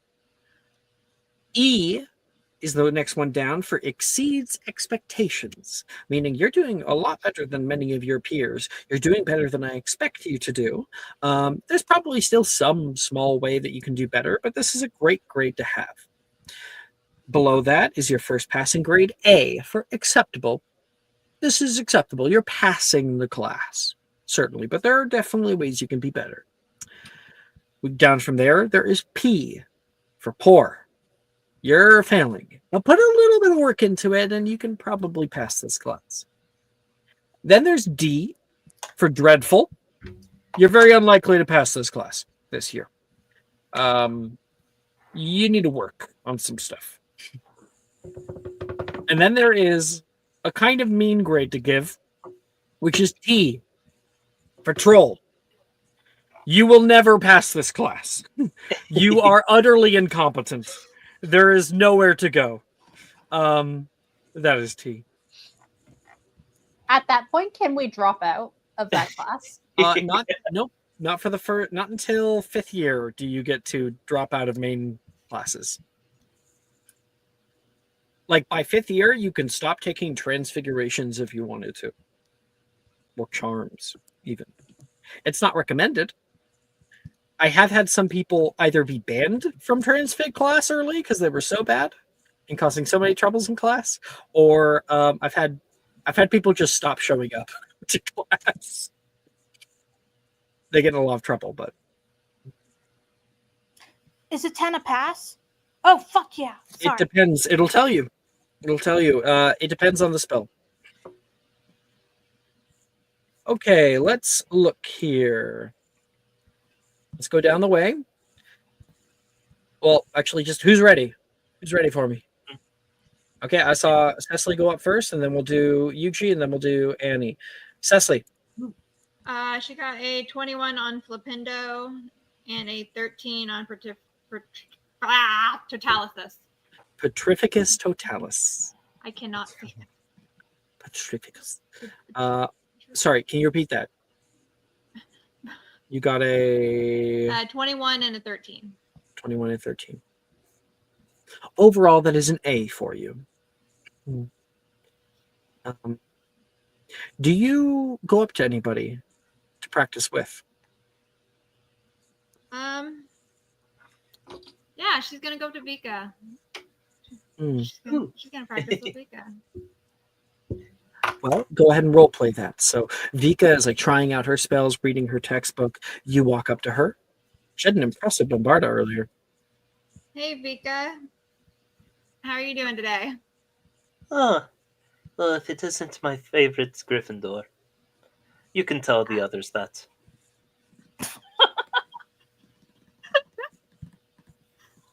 Gladly noted.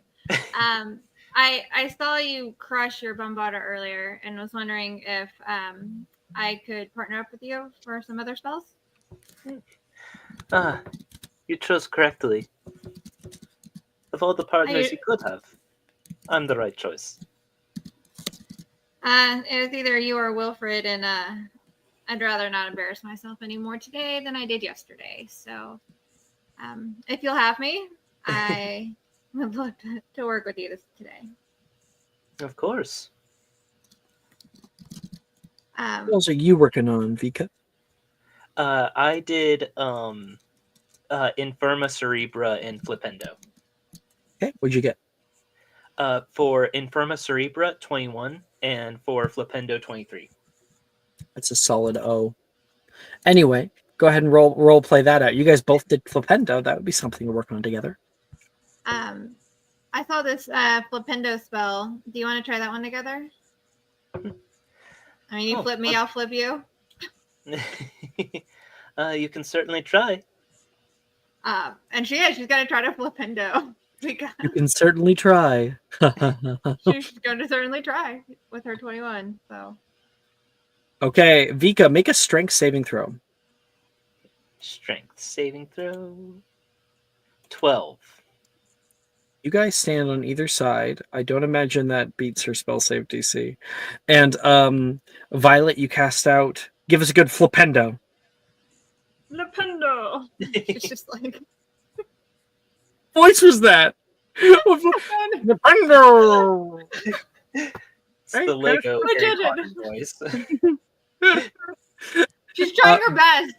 She casts out Flipendo, and there is a wave of air that hits you, Vika, and it lifts you up off of your feet. You go slamming down onto the ground from behind.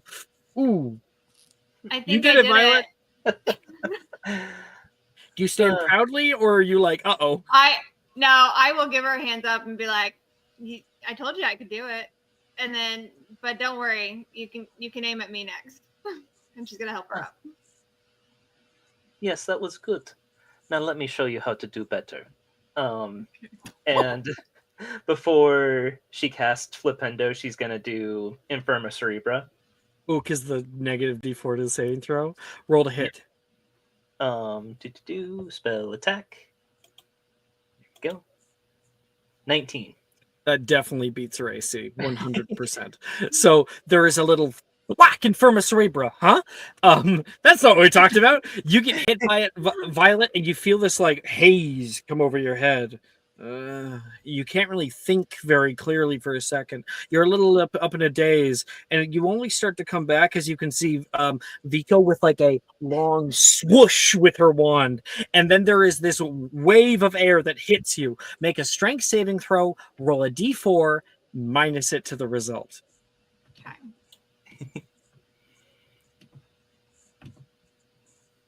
21. Oh, damn. All right. Yeah.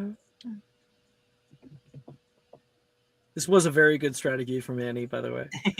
1, so 20. Only 20. Yeah. Yeah, so like Violet, you see that? Oh shit! You put up your wand in your hands and kind of tank the hit. You skid backward 5 feet, trying to like maintain your balance, and then the wave of air passes over you. Vika, she did very well. She kind of shakes her head and gets that effect off of her. You fight dirty, but I love it. And then she high fives her. It's defense against dark arts. What do you think? Do you think Batman is going to tell you ahead of time? Very accurate. Very true. Like, What was what that do you spell she think? did? That's one you should learn. I feel like this is very much a joke Vika would make. It's just like it's not like a serious hit or anything, but just Vika is just like, "What do you think Batman is going to be like? Hey, watch out!" And then she just goes to slap Violet. Like it's not like a serious slap, just like Yeah, like a swipe. Ouch, I'm fragile. She's really not. All right, that's Vika and Violet getting a little bit closer. Yuchi, who are you partnering up with? Rin, right? Rin was with you. You're muted, by the way, buddy. And, yeah.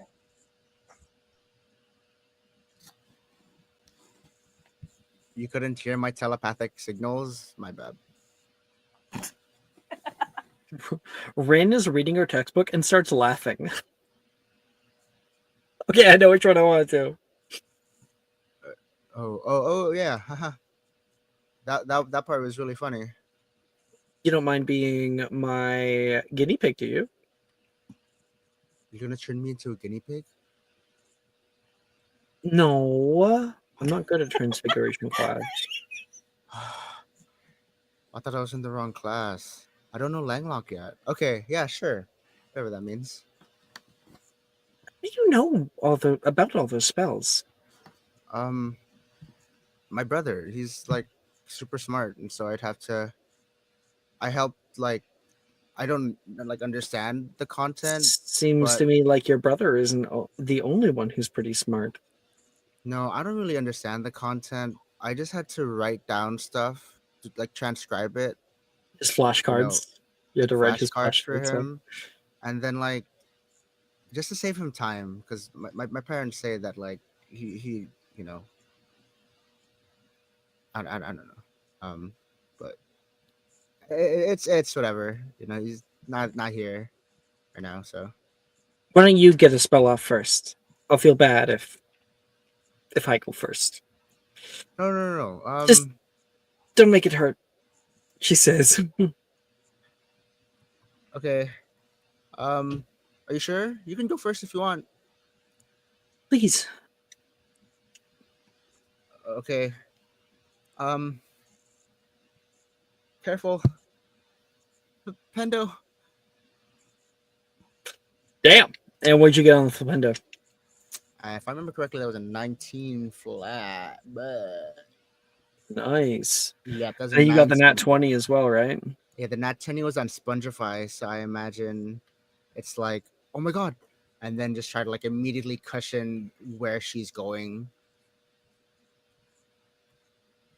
If she fails, just Absolutely. of course. Oh yeah, she definitely. Yeah, Rin strong. No, that's a 4. She just rolled. What? Yeah, Rin goes, whoa! I'm flying! And then God, you see her coming down. Spongify. And the ground warps and she hits it, and you can hear a boing. And she hits the ground and bounces a few times. Boing, boing, boing, boing. She runs over immediately. Are you okay? That was amazing. Can we do it again? What? Yeah. You're okay, right? We should do that from higher up. She says. Yeah, sure. Go get on the table. I think he's getting ahead of himself because she's smiling. Can you help me up, please? She says, like trying to get up. Sorry. It's so bouncy. She puts a hand up. He takes her hand, like tries to help pull her up. There you go. And Yeah. Rin table. completely forgets about the spell she wanted to do. She just wants to get thrown through the air enough times. And you have Spongify locked in now, so well, Spongify. Well, it's safe as long as I have a first level spell slot. Spongify is not first level. Isn't it? Nope. Cantrip. Oh. Yeah, it's a cantrip, I think. It is? Oh, I'm making a fucking bouncy house, dude. Okay, that is UG. Kay, what about you?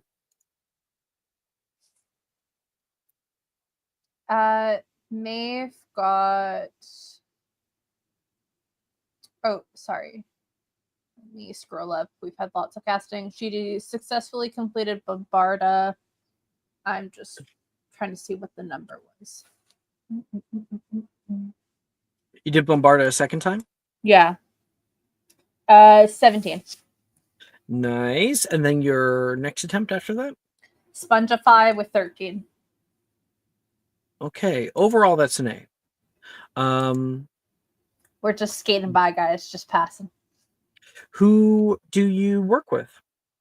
Who do you find in the group?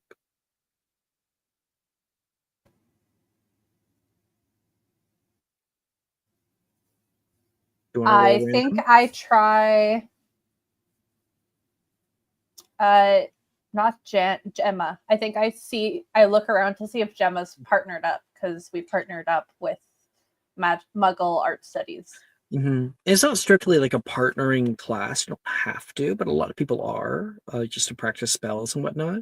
And Gemma is on the far side trying to get a dummy to work. I thought these things moved. Come on, get out of the wall. She's like trying to pull on one.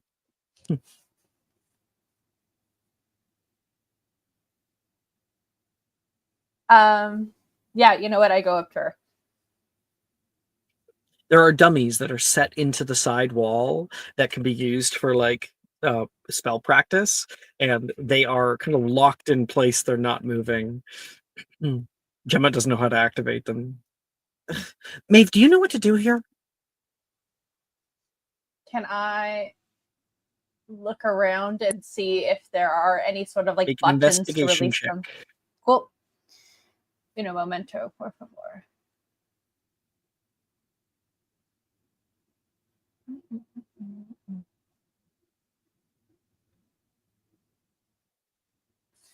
Is this passive investigation? No, I don't use passive investigation. I know it's on the sheet, but I never use it.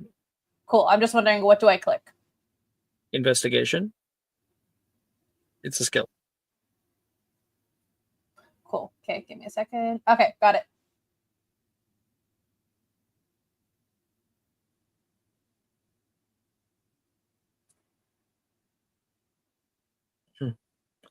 No, you like kind of move around, see if there's like a rune or anything anywhere, but these things are just inert, not moving. Not like you know. No, I'm not seeing anything either. So annoying. Why would they put something in here and then not allow us to use it? Maybe it's meant for upper years. How was your Bombarda earlier? Passable, but not great. Yourself?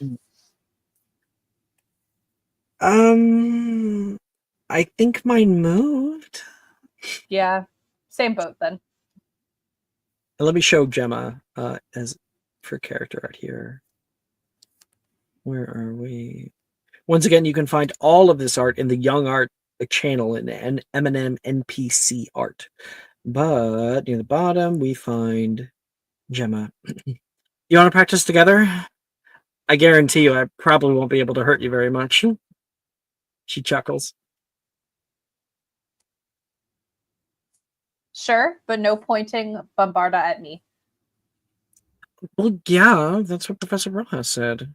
I don't want to give you a concussion. I don't know. You seem like a pretty powerful caster. I think I'd get more than a concussion. Well, I'm glad I have the air of a powerful caster. I'm still learning like everyone else. See? Bombarda, she'll cast out. I'll give it a try. Yeah, there's a little whack that you hear, nothing more. See? She said muster raw feeling. Hell, what kind of feelings are raw and what kinds are cooked? It doesn't make any sense. I imagine for an explosive spell, it would need to be a feeling of anger rather than a very happy feeling. So maybe you need to be madder. Okay. Slap me, she says. Come on, slap me. Maeve winds up and goes as hard as she can. You like look away. Ow! Fuck! Maeve! She yells. Okay, shoot it. Bombarda! She'll try again. It does hit a little bit harder. Black boom! Oh my gosh, Maeve! Okay, I'll hit you now. She says. Maeve steels herself, totally ready for it. You agree? Yeah, totally. All right, I will allow you. And then you get the. What do you get on the Bombarda? What was it? Oh, 17, I think. I'd have to scroll up.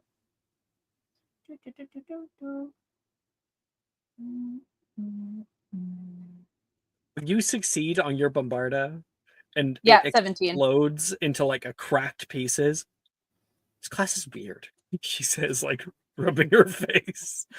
I'm gonna ask the professor if we have I think to. we gotta. I think we have to figure out a different way of doing that. Yeah, this could get very dangerous very quickly. Do you want to try a different spell? Let's practice a few more, she says. And I think you guys practice together. Your expo is Spongify, right? Yeah. She I ends up cast it. trying to cast Flipendo on you, and you plan on doing Spongify on yourself, but it rebounds and hits her. And she goes flying backward, slams against the wall, coming straight down onto her face, and that's when you're able to cast Spongify. And you got like a 12 or something on that? 13, right? I think. 13, yeah. Yeah. Ding. Maeve, I owe you my life. She exaggerates. Okay, very clearly, I'm going to need to learn some healing spells because I don't want to be going to Madame Pomfrey's every second day. And that is Maeve. Okay. Ray. Yes. Who do you find in the group? Do you want to roll random? Do you have somebody in Okay. mind? So usually I would go to Nolan, but if you remember, I had a little awkward conversation last time. So I'm still like, I'm looking at Nolan, but I'm still like, I don't know how to approach him. I don't know how things are between us now. So I'm just standing there, like looking around, and I'm not sure who I would get with. So I would roll at this point.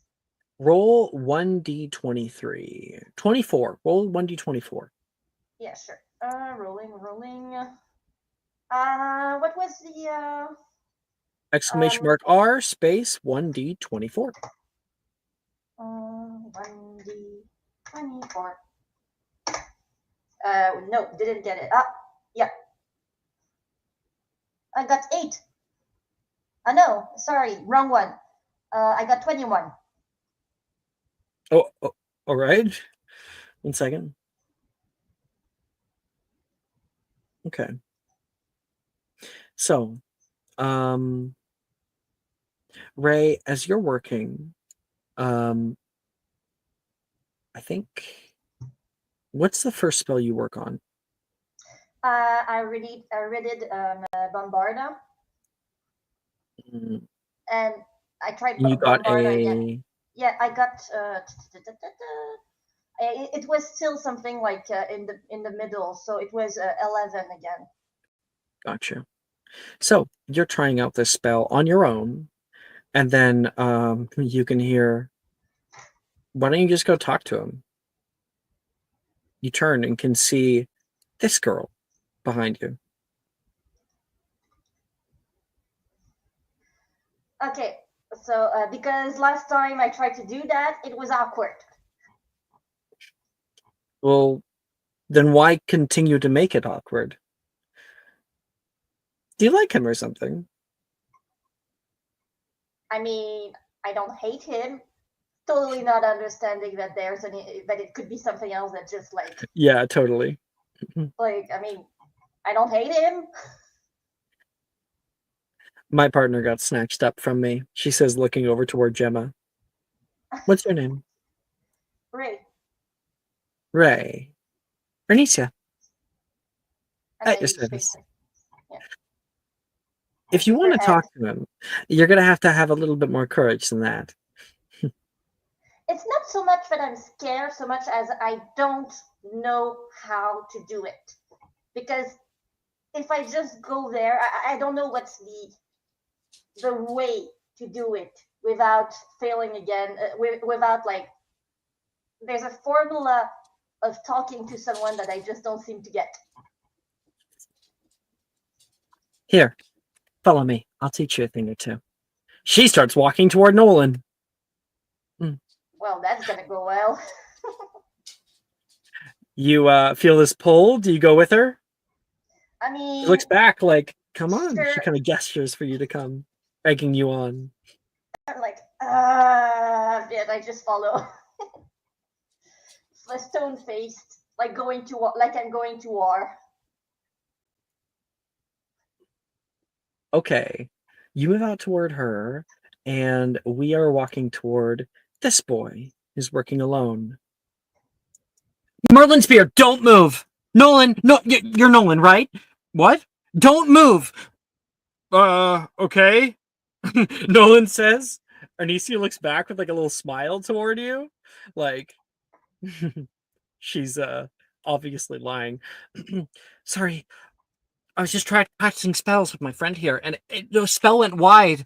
It might have hit you. Here, I'll try to reverse it. She taps his shoes 2 times. She kind of like snickers for a second. Oh, God. I didn't want you to trip and fall. Oh, thanks. Sorry, you are Nolan, right? Did I get that right the first time I said it? Yeah, Nolan Anderson. You are? Ernesia Green, I'm in Slytherin. And my friend is Ray. And Ray is just like so confused right now because she doesn't like she doesn't get like the live reason. She's just like, what is happening? Please forgive us, Ernesia says. Hey, I've thrown a few spells around. I hit Brett like a moment ago. Oh my god. That's too bad for him. And I already know Ray. Do you? Oh my gosh. She was just telling me about all the cool people that she was meeting here at Hogwarts. You're at the top of the list. I thought I must meet you myself. Ray had nice things to say about me. I mean, yeah, is there bad things I don't like? I said like, what could I have possibly said that was bad? She's like thinking like he hasn't eaten any baby, anything like that. Mhm. Did you want to work with us? We're going to work on a few spells. You look all lonely. I was working with Wilfred, and then he said he was going to come back, and it's been like 15 minutes, so I think he forgot. I saw him with Violet. Just looking at Violet from far, like mournfully, and she's like, Far he away. had a weird face. And Nolan like shakes his head. Yeah, sure, I could use somebody. Yeah, come on. Ray and I will take care of you. And then she turns away, and I think she'll like grab his arm and lead him over toward you and release him to you to grab his arm. Ray, do you want to lead him to our area? I'm like, sure. You take his arm. She just robotically holds his arm like that. She mouths the words, "That's how it's done." And you're like, Ernesia really is like an expert at this social game. I didn't get that. So make an insight check. See if you can learn something from what she did. Sure. Insight. Roll it. And that's a 7 in character. You could learn a lot more from Onicia if you become her friend. And No. she pulls Nolan in, and Nolan and you guys work on spells together, and that awkwardness kind of fades. Instead, Onicia cracks a joke or two from time to time. Nolan laughs just fine. Nolan talks to you and makes fun of Onicia here and there, and Onicia feigns outrage, and it's a good vibe all the way around. You don't know how she did it, but she cut right through that awkwardness. It's like it never happened. Great. And now I And can fill my second spell. what's your second spell? So I used just a sec. I need to get back to my. Okay. I tried to do this Sogio. Densagio, yes. Yeah, Densagio, but I failed. All right, with a what? A 6. Okay. Roll me a d600. Okay. That is still an A overall, just barely. If you rolled a 5, I might have given you a P. Okay. So 1d600.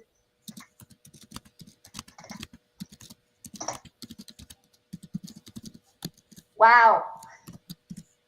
Lion, I'll ask you to go to your voice and video settings and turn on noise cancellation if it's not already on. Okay, so I got 451. Lion, you hear me? I got 451. No, that's fine. I'm just talking to Lion for a second here. Lion, Okay. are you there? Yeah, I heard you. I thought I did. I'm sorry. Echo cancellation's already on, but now I'm reducing. Not echo cancellation yet. It's reduced mic background noise. Cool. Yeah, got it. I am so sorry. Gabby, what did you get? 451. Oh, okay. All right. You cast out Densagio, and out the tip of your wand, a long snake appears and then hits the ground by Nolan. Nolan does not notice, obviously. Out of character, Anya, Nolan's blind. That might have been important conversation to have. And Arnicia, like, her eyes go wide. Nolan, don't move. What, did you root my feet to the ground again? What kind of snake is it? It's a python. Okay, so not a venomous one. Pythons are venomous. Python? No. Python or like boa. They're constrictor. Okay, either way, sure. Yeah, it's a large snake. Arnicia doesn't know that. If it's not venomous, Ray will just pick it up. Make a magical creatures check. Okay, sure.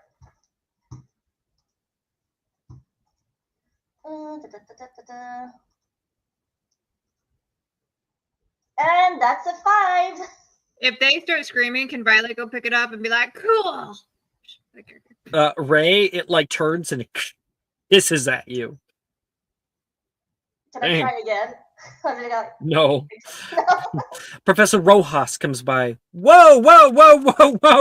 Reparaphage, she casts, and it burns up and disappears. Let's not conjure any snakes in the class. This is not transfiguration class, she says toward Ray.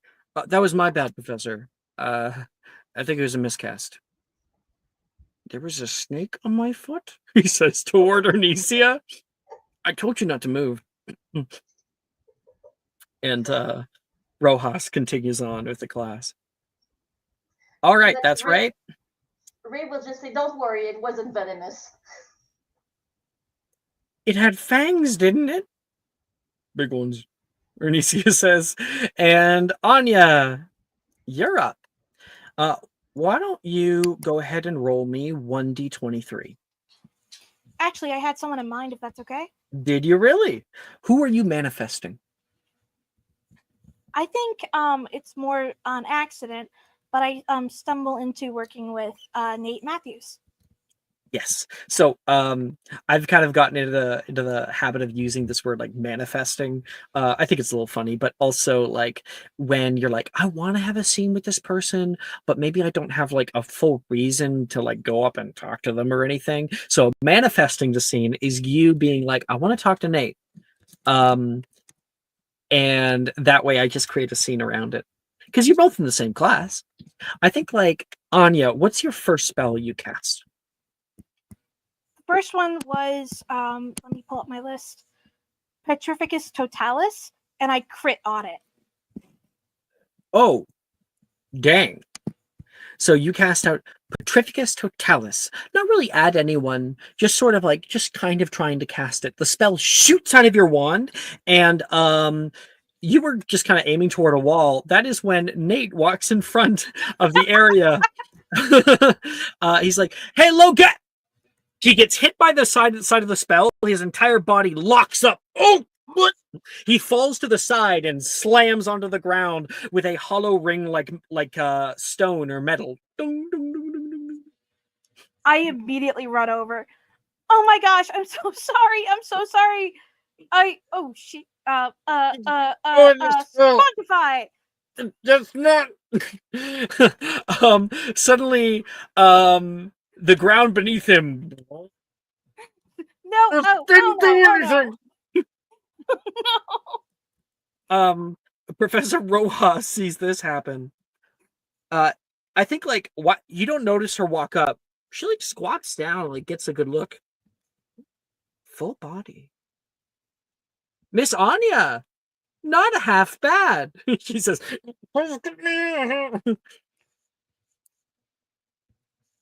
I rarely see this kind of full body transformation for most of my students. Thank you. I feel really bad though. Can we fix it? He's not stuck like this forever, is he? What? Oh no. Nate, he'll be quite fine. Take a deep breath. I take a deep breath and I just kind of like hold up my hands, like kind of relax my body. And the spell fades off him. Oh. I am so sorry. I am so sorry. You were not my intended target. I was trying to hit the wall. Aiming is gonna be a thing for me, I think. 5 points to Ravenclaw, she says to you, Anya. Woo! It's gonna be. Oh no. Professor Rojas looks toward Nate. You okay, Nate? Yeah, I'm fine. Good. Walk it off. He's gonna help him up. He kind of gets his bearings.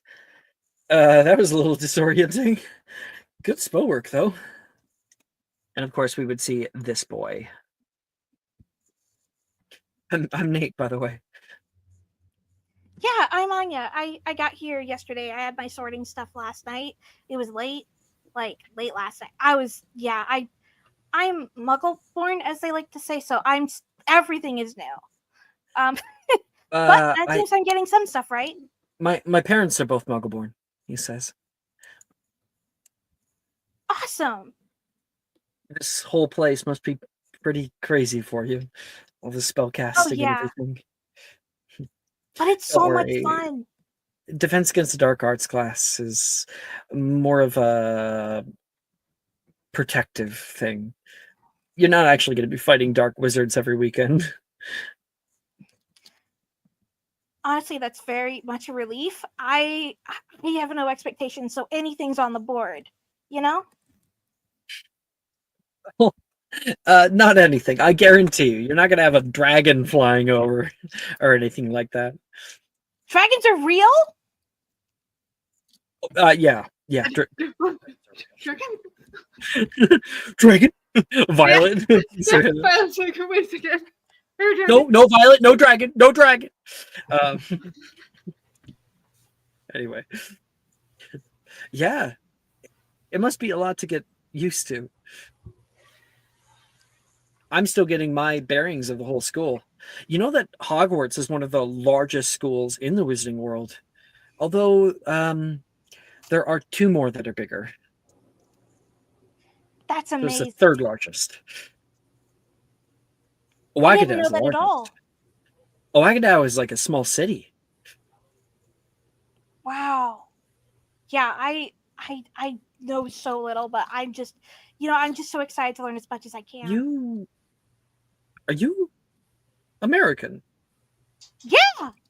That's why I was late. The plane, like, there was a delay, and that delayed the layover, and that delayed me getting to the train, and so I didn't get on the train on time, and that's why Why I didn't was you start so at late. Ilvermorny? Well, because H was higher alphabetically than I, and we thought my parents just picked one. They have no idea what to go with, and neither do I. So we just picked, and that was the highest. It was on the top of the list. Ilvermorny is the American school. There's an American school. Well, you're here now. He says. Oh well. You guys Here, are pretty awesome though, so I think I'll be fine. I'll introduce you to some of my friends. Come on That over would be here. really great. Yeah. And he starts to introduce you to Sadie and Darcy, and we kind of fade away from that scene. Okay, that is Defense Against the Dark Arts. All finished. We are going to take our break now that we're 2 hours in. We'll take our 10-minute break. We'll come back. See you guys soon.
Today's Magic and Mysterium is brought to you by violence. They say that violence isn't the answer, and here at Magic and Mysterium we say, nuh-uh. Violence. Violence solves all problems. Small misunderstandings, big misunderstandings, casual inconveniences, all can be solved with violence. For 3 small payments of $19.99 or 3 small payments of fit hand-to-hand combat, you too can try violence today. Just call the number 1-800-FIGHT-NOW.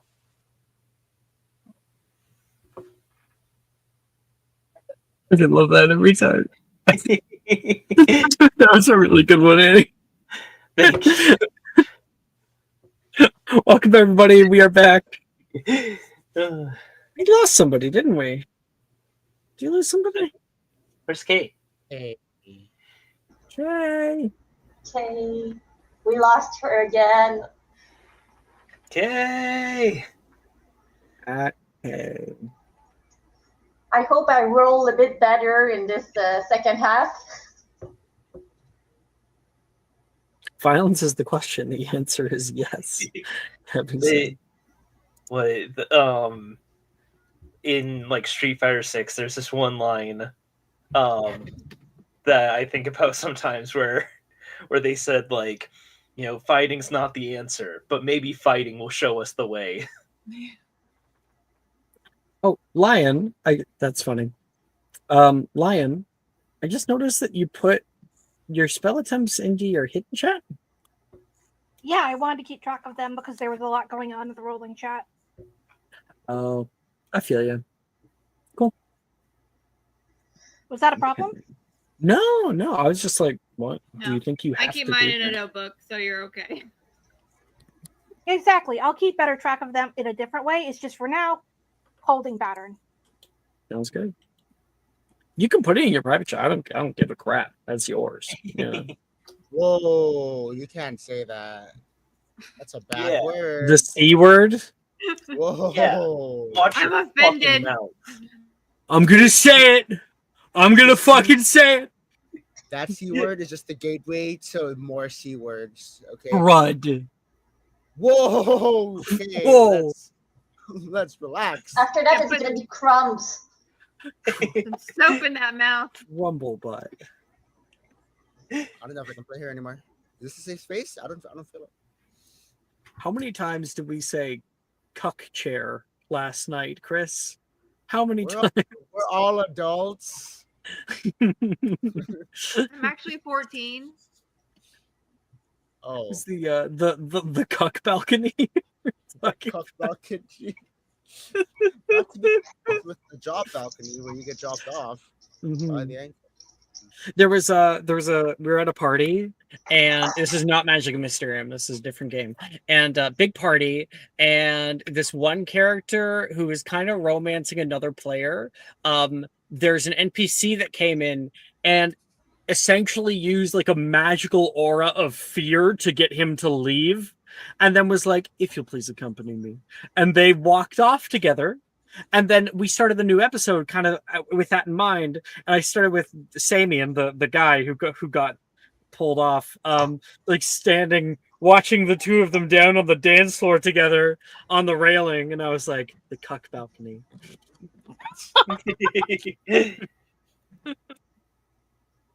Power Okay. word. I'm gonna learn that spell.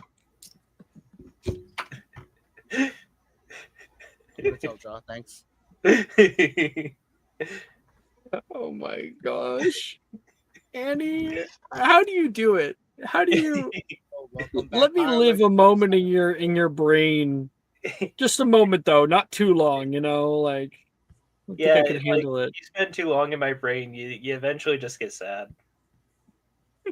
Oh. Jokes on you. I'm So always real. sad. That's what it's like one day in my actual life.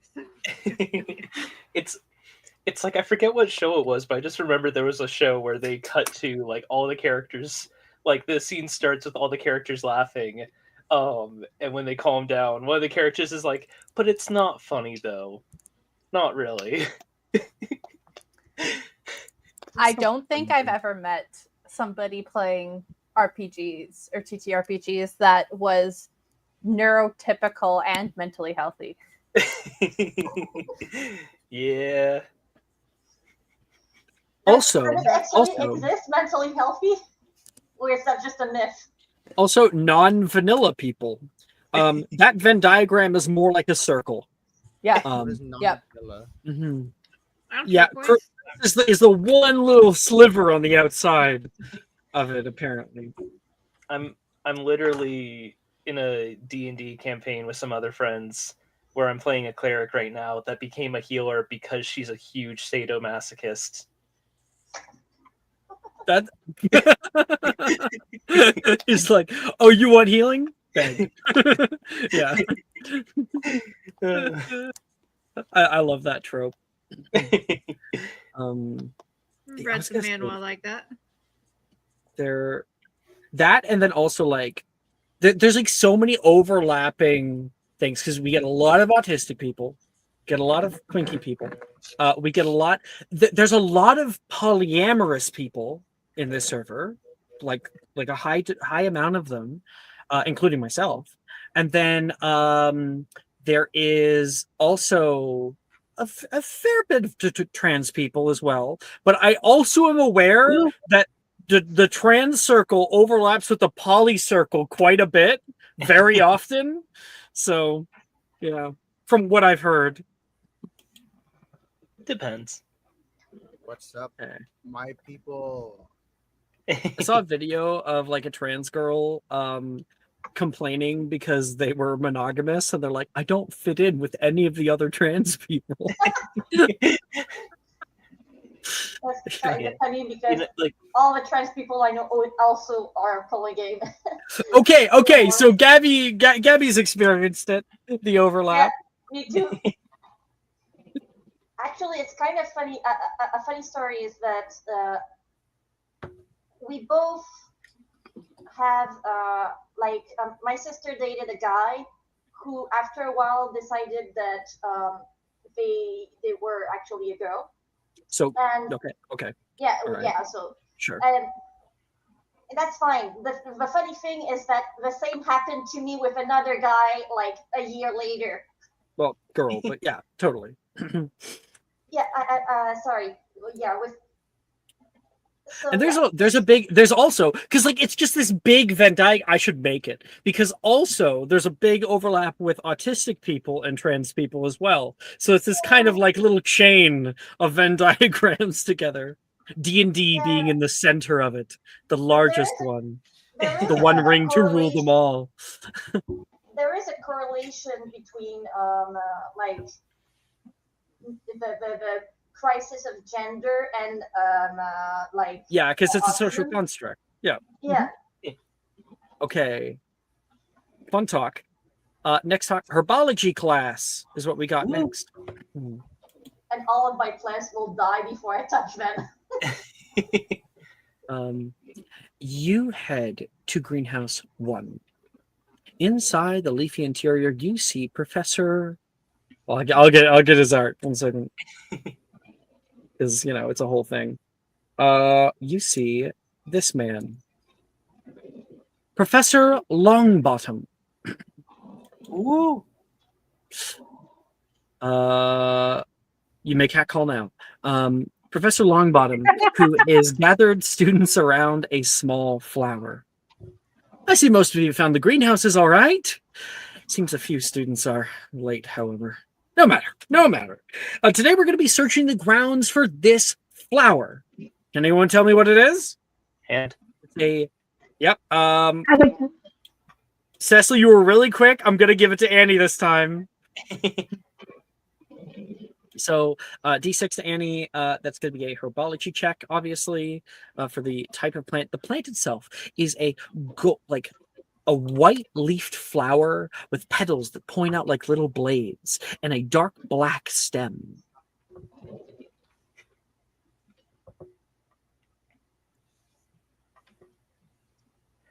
Uh, 26.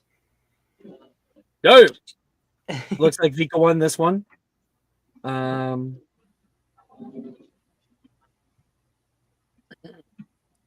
anyone tell me? Can anyone identify which one it is? He points out toward was it? He points out toward Saoirse. It's a daisy, Professor. Nope, not quite. Miss Vysotsky. I believe it's called Asphodel. Indeed. Also called Royal Staff. It's another name for it. So I do hope you've all brought your overalls and gloves today, because we're going to be finding them around. They grow... Miss Marino? What are you wearing? Slacks. Taylor in the back says, Taylor's from another character that hasn't quite come up yet. I'll pull her up. This is Taylor. Slacks. That's the person I met at the boat house. You'll have to go back and change. You gotta be kidding me. Taylor says. She turns around and goes back to her common room to go change. As for everybody else, you're going to be searching the grounds for this flower. It's a curious little plant that grows naturally out here. And it has many uses in both medicine and potion making. And it can be dreadfully difficult to grow artificially. But that's something for 7th year. As for all of you, your assignment today is to find one of your own from the grounds. Now, picking it alone won't be enough. We also need the roots. We'll give it a little bit of water to loosen up a dry soil. You can use augmenti if you know how to cast it. As for me, I'll show you all with a watering can. There's a few of them you can grab, and he's going to water the soil of it. They like to grow around dry, shady patches of earth, so they can easily decapitate themselves. Unless you... And he sticks his fingers down into the mud a little bit, gives it a tug and twist, and pulls out the flower and root without blemish, expertly separating them. There we are! Now, the roots are especially what we shall need, and due to their nature, these things can really be a struggle to get out of the ground. So you'll need to take care. Professor Slughorn has requested a flower from each of you for your first class, so you better find one before 3rd period. Unless there are any questions, everyone can head out. Find those flowers. Professor, I do have a question. Yes, Mr. Anderson. I don't think I'm going to be able to do this. Nolan says. Right. Nolan, you can partner with me if you want. Perfect. You can be with Miss McCool. Also, Professor, I had a question. Just Yes. because we don't know the Hogwarts grounds super well yet. Could you maybe give us an idea of the topography? Like, where are we likely to find soil that would be good for these flowers? Now that would be something for you to figure out. Your own cunning, he says. I can't say for certain. There's the Quidditch pitch way down the south. There's the Hogwarts battlements, big walls. You'll be able to see them pretty easy. I don't recommend anybody goes into the forest, he says. It is forbidden after all. And there's the North Courtyard. You should be able to find them wherever. Do your best. So it's part of the challenge, is trying to, based on what you know about the flower, figure out where to find it. All right, everyone. Find those flowers, he says. People start to head off. Good try, Maeve, Nolan says. After classes today, I'm going to go to the library to find a topography map of this place, because I feel like we're going to need it for this class. Can Vika do something? Absolutely. Can she insight to see who here looks like the best at herbology? Sure. Yeah, make an insight check. 17. 17, you can see a few people. you can see Sadie has her book open and is already reading about Asphodel in it. She has like the get up and everything, and has dragon hide gloves that are thrown over her shoulder. And then you can see Juniper, and Juniper is currently rolling up like a trowel and a few tools into like a little pack, and then she latches it together and hangs it onto her hip. Okay. I think I know the strategy Vika is going to pull here then. If Violet is okay with it, Vika's going to go up to Violet and say to her, like, oh, hey, our odds are probably better if we work together. Maybe your friend there, Sadie, can even join us. I heard the word forbidden forest, so I kind of had other plans. I'm not sure you want to follow me. But if you want to focus on your grade, Hmm. I think we'll have to part for this class. Quite interested in this forest. It's not Violet, impossible. did you want to partner up together? Sadie says, coming over. I am actually missing my dear friend Wilfred. So That's if all right if you want. I can just go out I'll alone see you anyway. soon. But my friend Vika is interested in partnering with you. Vika? I don't think we've met. I'm Sadie. Nice to meet you, Vika. She's gonna You whisper to and- Vika and ask her to get her a flower because she may or may not find one. So if she finds extras, to save her one. Vika, like, I feel like it's the most menacing look Violet would ever see, but like with a smile on her face, Vika will like put a hand on Violet's shoulder and say, you owe me one. That's okay. Come on, I have a few ideas. I've seen them around grounds before, Sadie says. Well, then I guess I'm quite lucky then. Asphodel, also named after the infamous fields of Asphodel in the Greek mythological afterlife. This plant bears qualities for the betterment of health. Interesting. You wouldn't Some happen side to of know- Oh, sorry, Some go ahead. side effects include a feeling of dread and mourning. I'm surprised I don't see them more back home then. Why is Russia very dreadful? Well, you know, it's a common joke that we make that, you know, Russian literature is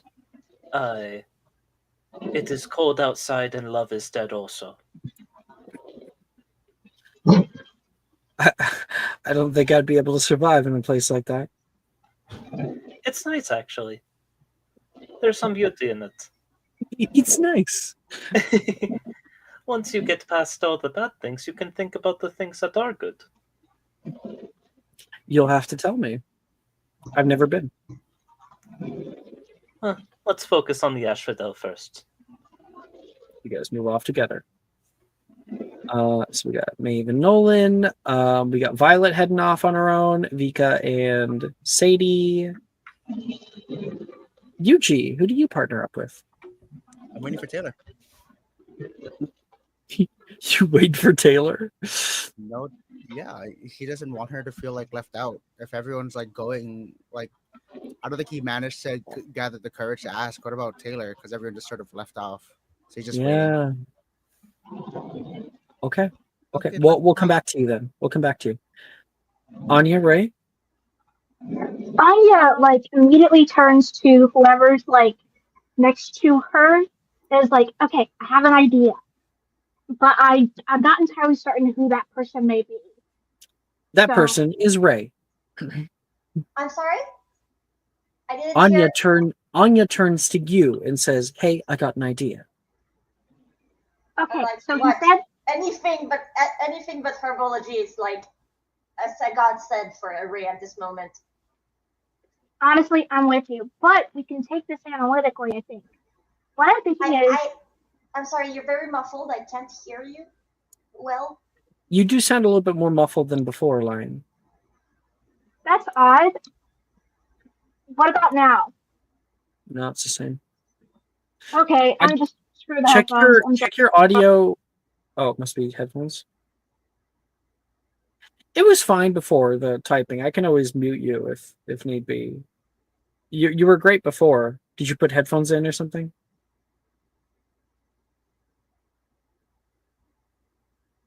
The most important thing is that we don't hear ourselves, because that is hell to me. I can't focus at all if I hear myself talking in the background. I was muted. My bad. I'm Oh. sorry. Now You're good. I'm just gonna turn you up now. Okay, speak again. Yeah, and I'm sorry about the typing. Sorry about my audio issues. I really thought I had it, but anyway, I turn to Ray and say, "Does the North Courtyard have any stone benches? Hear me out." Ray, you've seen stone benches in the North Courtyard. Yeah. yeah, As he said, I mean it's shady. Stone Castle, so Yeah, exactly. Shady but dry. What's a place that's going to be shady but dry? And one of the regions that he selected, the North Courtyard, underneath the benches is going to be shady and from rain. So it's in the region and it's definite shade. I mean, I will follow you wherever you go if you Not always good. if you offer to like put your hand in the dirt for me to get the flower, I will follow you wherever. If you don't want to, that's okay. I could use some extra eyes anyway, so I don't mind doing the pulling. We got this. Come on, high five. And Ray will just look at your hand for like half a second and be like, look at her hand and then just like this. Okay, let's go. We got this. And just take off, totally forgetting about anything else around her. Like one track mind, girl on a mission. And in the background, peeking out from behind one of the greenhouses, a red-eyed bunny. And it will start hopping toward you. Now, Ray, you don't see it. Not yet. You guys are moving off, but in the background. Okay. Okay, we got that. We got that. Boom, boom, boom, boom. Right. Yuji, you stay back. And you have to wait about 12 minutes before Taylor appears back in the herbology area and everyone's left. She gives a little sigh. You see her sit up. Oh, you're finally back. I've been waiting for you. Come on, let's go. What? She's taken aback a bit. Professor Bottom said that we needed to go get some asphodels. Yeah. Let's go. Okay. Unless you don't. She does walk off with you. No, she'll definitely go with you. She's taken aback because I don't. Have you guys talked before? Nope. And B, like, she wasn't expecting anybody to do anything like this for her. That's okay. He knows what it's like. He's projecting. Have we met? She says, as you guys are walking out into the greenhouse, out of the greenhouses area. I mean, not directly, but how can anyone forget your sorting ceremony? It was so funny. Yeah. Sorry if you had to wait a little while. The sorting hat was like having a field day. Oh, no, that's okay. I'm used to waiting. I have to wait on my brother often. Like, we have these meetings and like he's late sometimes, but You have a brother too? Yeah, he's my twin. He looks sort of like older or younger? Twin. You both came out at the same time?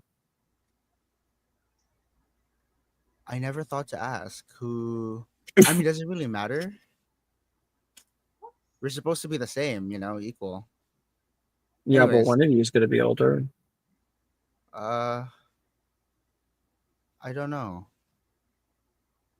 Maybe you guys did come out at the same time. In which case, kudos to your mother. She is still alive, right? Yeah. She's my family, my parents are good. Yeah. You have a brother? You said? Yeah, older. He's a little crazy. He's graduating this year, so Oh. he won't be bothering me for very much longer. Oh. Congratulations. It's a lot of responsibility. He gifted me the lake. You have the lake? So the lake's yours? Basically. Oh. So that means any of the asphodels there, if there are any, would be yours, right? Generally, you only get like lilies and stuff as flowers. Oh. I don't know where the asphodel are. I stopped listening after he said Quidditch. He never said Quidditch. He said Quidditch field. Oh, yeah. Maybe you want to head off that way. Yeah, maybe they might have some at the field. Here, it's not too far. Watch this. Accio broom. Right, because you stole the broom last episode. Wait, shit. I don't have Accio. I was just about to say, June, have we been taught Okay, Accio? you have. Okay, you guys are on the grounds. You've stowed it somewhere. Somewhere where you yeah, can like grab it. because I can't just bring it back to the dorm. We go behind a bush and like you pop up out of the bush with a broom. Where did you? There it is. It starts digging up like a dog. Gets all dirty. There it is. How did you know that was there? I put it there. You're weird. She says. No. My name's Yuji. Taylor. Puts a hand out for a handshake. Actually, puts a hand out for a handshake. Well, I've seen this before. I think I remember how to do it. She slaps your hand like back and forth, and it goes for like a little fist bump. Whoa. Did you just cast a spell? You gotta teach me that one. You know how to fly? Yeah. Get on. I'll take you to the Quidditch field. That'll be an interesting way to die. She gets on. You're in good hands. Probably. Zoom. And she is silent the whole ride. Just like, I think there's like a little whoa from her, and she takes off. The whole time, Taylor is very, very deadpan face. There's not a single change. She either looks either angry or bored, or a combination of the two at almost all times. Just like his parents. So familiar. Where have I seen this before? I'm used to this. All right, everybody. I want everyone to make me an investigation check. Oh, good God. Okay. Woo.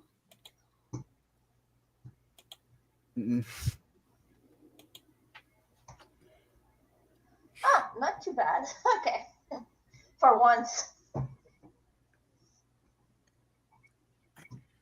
Holy shit, Anya. Sorry.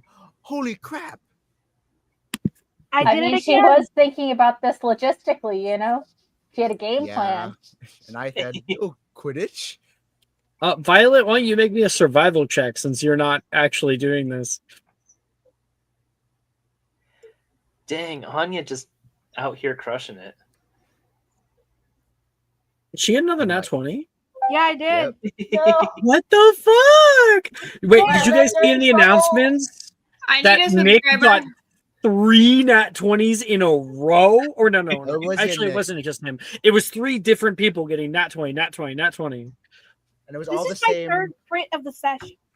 Yeah. Does anybody have a subscriber? Because it's a rival, and I don't want to you die. haven't Take mine. spoke. You haven't I'm spoke. all I out. think, I know. Violet. I don't have inspiration. Take mine. Thank you. You don't have inspo? Oh, we should explain to Lion what inspo is. I mean, what subscriber is. So, Lion might have just heard Cesta be like, "Can I have a subscriber advantage?" And I think Chris gave one, or who gave one? Not me. me. Annie gave hers. A subscriber advantage is a little thing that I created because we streamed to Twitch. And I was noticing a lot of people signing up and subscribing to the channel, which costs a little bit of money. And I was like, and there's 3 different tiers to it. And I was like, well, I want to reward you for doing so, like as a little thank you. But I don't want it to become like a pay to win thing where I suddenly give you something for paying me. Instead, it's pay for others to win. So anybody who becomes a subscriber on Twitch gains a certain amount of advantages just to give to other players in games you're in. So Annie can gift Cecily the ability to roll again. And Annie, I believe, has been in tier 3 for a long time, right? For a while. Yeah. So Annie has 3 a week to give I have out. 2. But That's an excellent way to balance that. It helps camaraderie. Yes, Annie? hey, Violet, you're welcome. Yeah, I got a nat 20 for this. No way! Yeah! Yeah, she saved her life. Violet owes Vika 2 favors now. Oh, on the third you get like a Nat stamp card. 20. Nat Stamp 20? On Yeah, that first Forbidden year For- in the Forbidden Forest? Yeah, that ain't nothing to Dude. me. I have to figure You make something your out. first She is a Delta transmorg, though. advantage. Transmorg? Sorry, No, I'm not for us. I'm forgetting What is the it? word. Metamorphmagus. Thank you. Transmorg. Some sort of morg. I am a magizoologist, if that helps. Oh, you are? Wait, you Oh. are? Yeah. Violet? I thought you were Yeah. Dark Arts. No, she really should have been. Oh no, that's Annie. Annie's Dark Arts. You're the magizoologist. Yeah. That's huge for you to get that. Yeah. Oh, can I get a flying animal? We will see. We will see. I'll be doing you last. Okay. Everybody else, let's see how we do. Herbology. Violet, you're not doing it. So you actually just you will get a T depending if Annie can get you another flower or not. Ray. I got a 15. 15. Okay, pretty good. Maeve. 16. Okay. Yuji. Not to brag, but that's a natural too.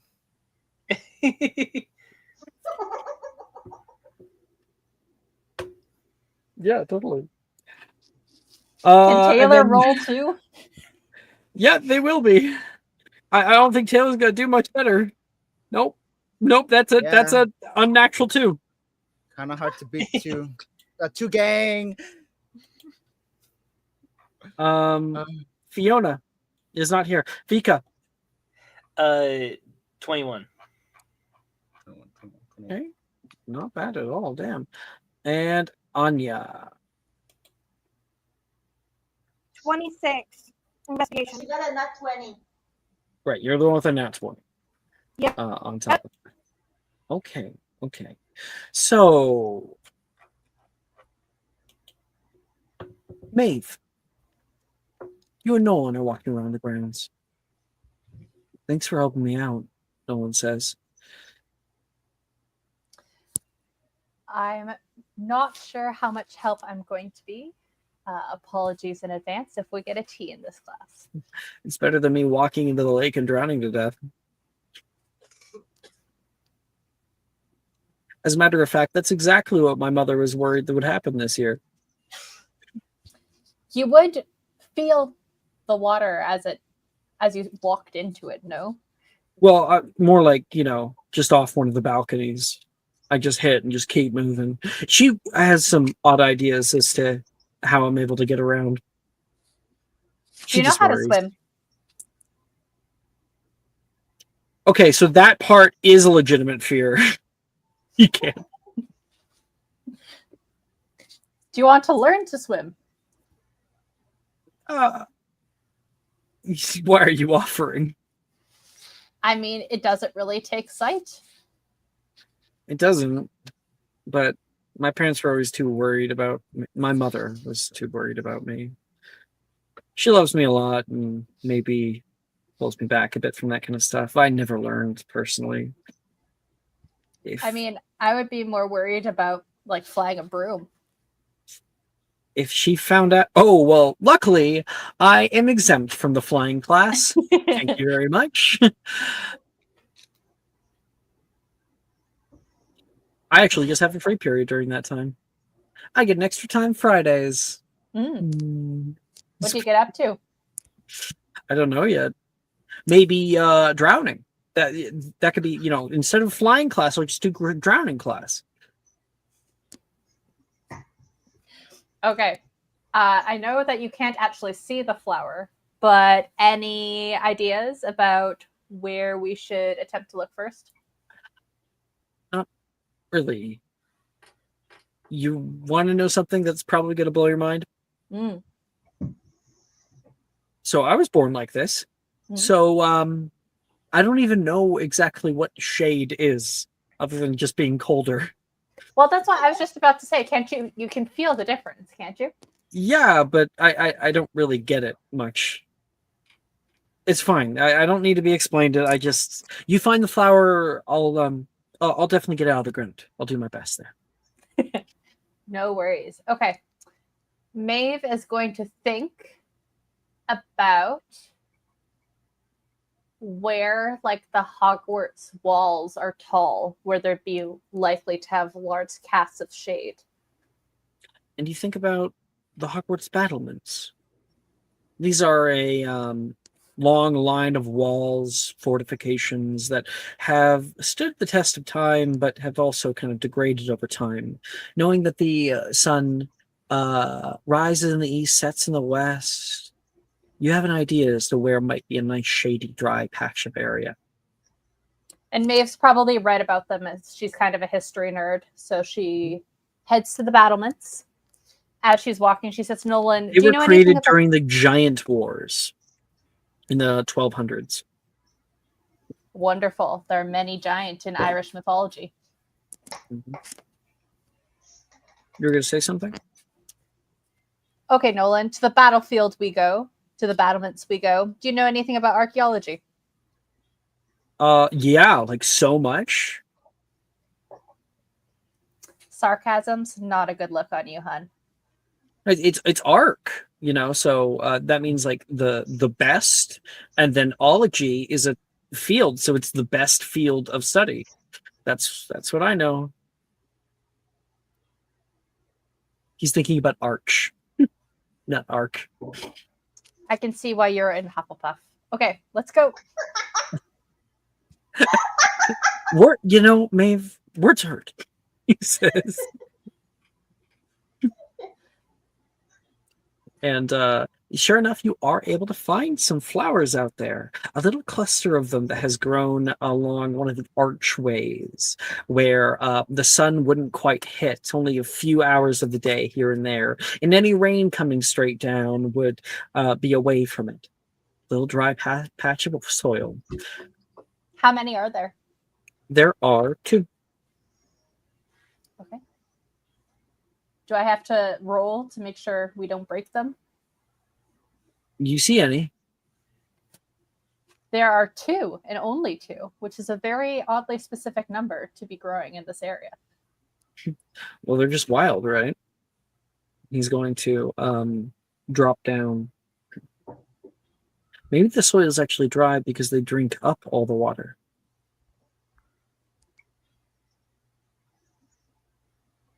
Is that not typically how plants work? I admit herbology is not my strongest suit. Sure, I'm talking about even more so than most plants. Just an idea. And he's going to try his herbology check. Cool. Fuck yeah, Nolan! Fuck yeah! That's a 22 for Nolan. Can you grab mine too, Nolan? I'm a little bit busy here. Make a herbology check. He did offer to take mine out of the ground. Yeah, his own. Oh, I see. I see. He's saying, like, I just need you to find them. I can do the rest myself. Mm-hmm.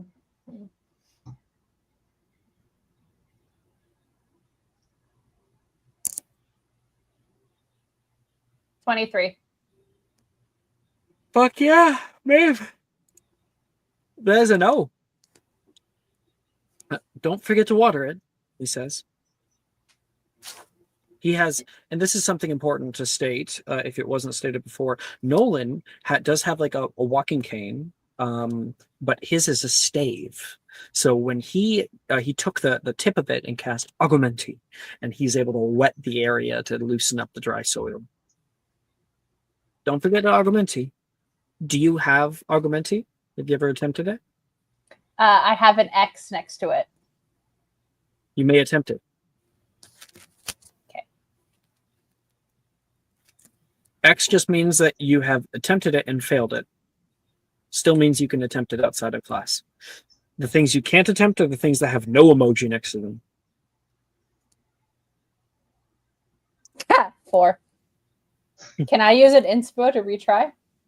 Or do I need a subscriber to do an inspo? No. You can retry. Go ahead. Okay. And how that works is I just roll it again. Indeed. And then I go to inspo and I just unclick your name.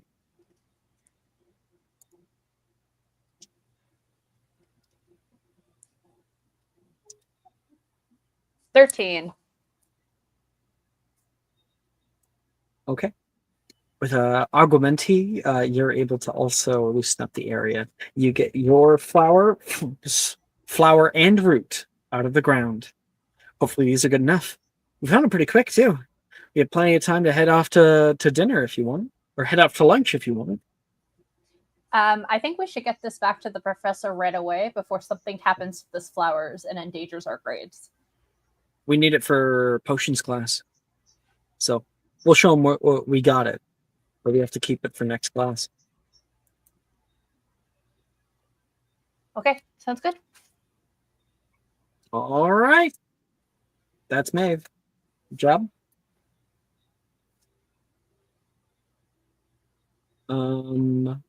Anya, Ray, you guys are moving around. Anya got the nat 20. Her idea about the benches, perfect. You go down to the north courtyard area. I do actually have concept art for this location. If I can find it, it's right here somewhere. It's right there. This is the north courtyard area. High walls, internal hallway, and then like lots of places to sit down, and there's trees and whatnot. You find you actually see it in the image. There's a stone bench just behind this tree. The tree soaks up most of the water in the soil. It also creates a canopy overhead and shade.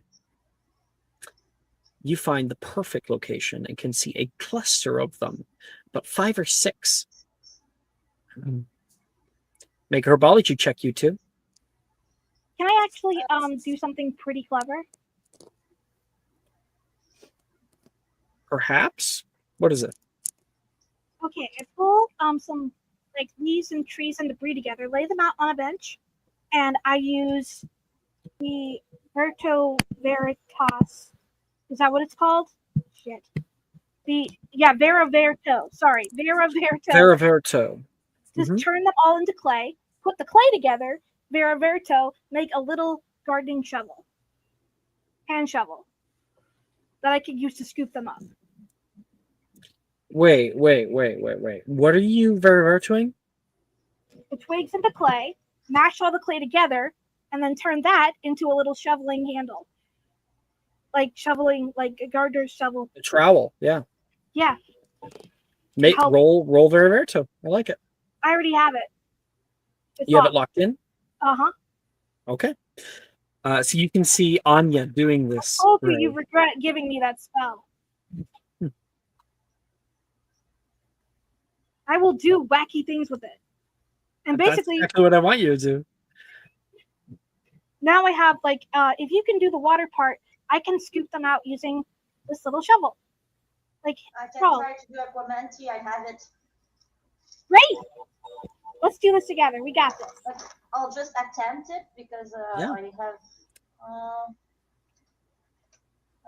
The,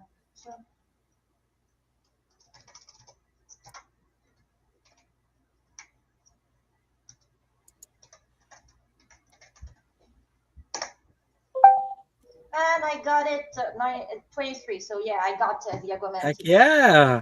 Ray, you cast out Augmenti, and the water shoots out from your wand, and this soil that never sees water now is soaked with it, and the ground as well has become more like mud, easy for Anya to travel through and try her best to not get any roots in the process, just pull all the dirt away. Anya and Ray, make me a herbology check, please. I do not want to touch the dirt, and my condition was that she does it for me. So do I still do the herbology? Sure, you can give it to Anya. If you're making Anya do it, I'm going to increase the DC for her, but then that clever idea, Veriverto, will decrease the DC. So cancels each other out. Yeah, because Ray has absolutely cannot An aversion. An aversion to having sticky thing on her hand, and wet dirt is very sticky. Absolutely. Fine with me. I'm happy to give it a go. I feel like I got this at this point. You did the water, I can do the digging. That was poor. Holy shit. Can I burn inspiration? 4? Absolutely you can. That was a 4. I said that was poor. Good luck. Roll the 4. Oh, 14. We got it. Okay. I'll go Okay. put that in. All Yeah, you right. burned it, not me. Sorry. Anya Okay, here's what happens. You're able to get a few of them out of here. It's a bit of a trial and error. You end up easily destroying a few of these flowers. Oh, with your trowel. Okay, down to just a few left. You keep working on it, and you end up being able to pull out one that is pretty well for yourself, and one that looks a little wilted for Ray. It still works. You got the roots. I'm fine with that. I don't care what I'll just take it like a wet rag like this and just go like that. Can I actually take the trowel and turn it into a large Ziploc bag for her to put it in? Totally. Here you go. They were just like leaves and sticks and stuff, so you can keep the Ziploc bag and then throw it away. I don't know how they do recycling here. Ray, are you aware of Muggle stuff? I am not aware of You've Muggle never stuff. seen a Ziploc bag before. Yeah, but I just see this and I feel like, ooh, this is the best thing ever. Muggles are much there's a few. I didn't think Muggles could do that, but now I'm like, Muggles are awesome. That's great. Okay, that's Anya and Ray. New friends showing up. Vika! Hello. You can see the cat on you, seriously. Show the kitty. Show the kitty. Kitty cat. Kitty! Kitty! Stop it. Release me. Oh, he's so cute. Little baby man. Hey, that's Little baby McGonagall. man. Yeah, the professor's on my side. How dare you manhandle me? No, his name is Guinevere, but there's a whole story between why he has that. His name is Guinevere. I adopted him as a girl. The vet for 7 years, every vet has assumed it was a girl. He had a very bad infection and needed surgery, and the new vet at the emergency clinic was like, "This is a boy." And after 7 years, I'm not changing the name. So his name No is Guinevere. way. This is maybe an offensive question. Is Guinevere an intersex cat? Like, how did you I not was gonna notice think of the same thing. No, I'm like, like what? a ding dong? You know, like No, so with the surgery Those things that stick had to out. be done and like his infection or whatever, it's possible for him to get that infection again, even with the surgery. If they have to do it a second time, he will officially be a girl. So it's a whole hot mess. But yes, Or he's just- like a you mean like a eunuch? yeah. Well, he already had his little balls chopped off before I got him, but yeah. So, but if he gets that infection again, which I hope he doesn't, because it's like $1,800, but it will officially Yikes. change the way his digestion and his like urinary, all that works. And they're like, basically, he would become a girl at that point. So, Weird. well, I know. Yeah, it was a this whole. is the first intersex cat I've like met or heard of. He's still a boy for Like, now. obviously, I know it's a thing, but you know. Yeah. I was thinking the same thing. How do you not tell? Well, like I said, he's pretty chill. So we just did it, and then every vet for 7 years was just like, didn't do it. Hi, Guinevere, how is she? Blah blah blah. Routine checkup, nothing. All adoption paperwork, female. Blah blah blah. So Wild. we didn't second guess it. Nobody else said. So, but yeah. So he's Annie, a you're boy up. named Guinevere. Yeah. You're with Sadie. Yes. You and her talk a bit about Russia, and she asks different questions about it. Like, how cold is it? It can't be snowy year round or anything. Depends on where you are. I mean, there are places in the world where they go whole months without sunlight. Where exactly are you from in Russia? It's a big place.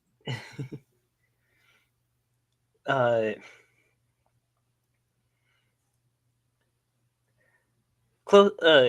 Close Annie enough. pulling up the map right now. Google Maps. Vika's response is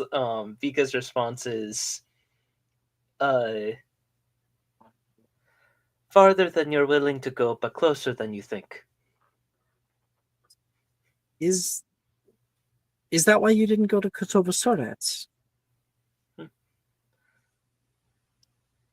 Vika will say. Vika just kind of shrugs and says, "I've traveled around a lot. Have to find the right place, you know." Well, I hope you find it here. Thanks. I hope you do too. And it looks like you got a very high roll for yours, huh? Where do you end up finding these flowers? Okay. I rolled a 21. What's the type of soil? Shady and dry. Shady and dry. Ooh, okay. I have an idea then. Vika's idea would be to that big bridge is called the viaduct, right? Yeah. Vika's idea would be to look like underneath one of the bases, like where the bridge starts. Like, Vika, I don't think we should be down here. Sadie's yelling. You can hear like rushing water nearby, but you check out like the higher slope where the viaduct bridge attaches to. The viaduct bridge, of course, is this huge bridge that spans Hogwarts Castle. If I show it here, it's this right here. So you would have climbed down the hill.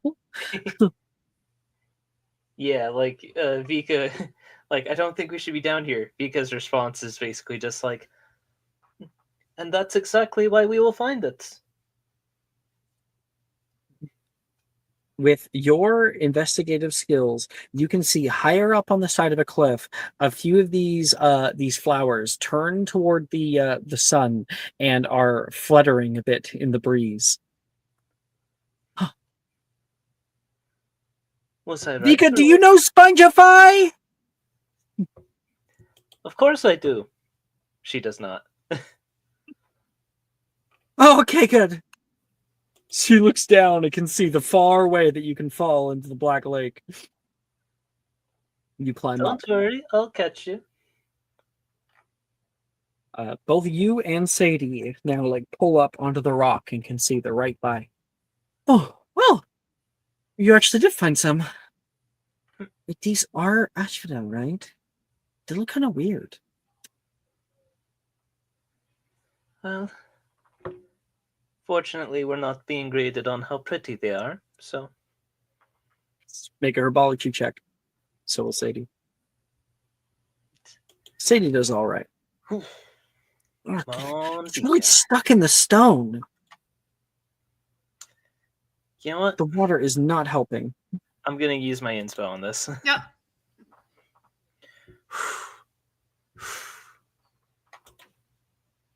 Ah! I will give you a subscriber to refund your subscriber. Whee! I appreciate it. Okay, come on. Come on, Vika. Okay. Yeah! 18. Solid 18. My grade depended on it too, so. Yeah, it's true. Your grade did depend on it. You're able to pull a few flowers out of the rock. You be sure to take your time with them, kind of like slowly jimmy them out. You can see the roots starting to release from where they've rooted into the cliffside. And you pull out 2 fair specimens of asphodel, one for you and one for Violet.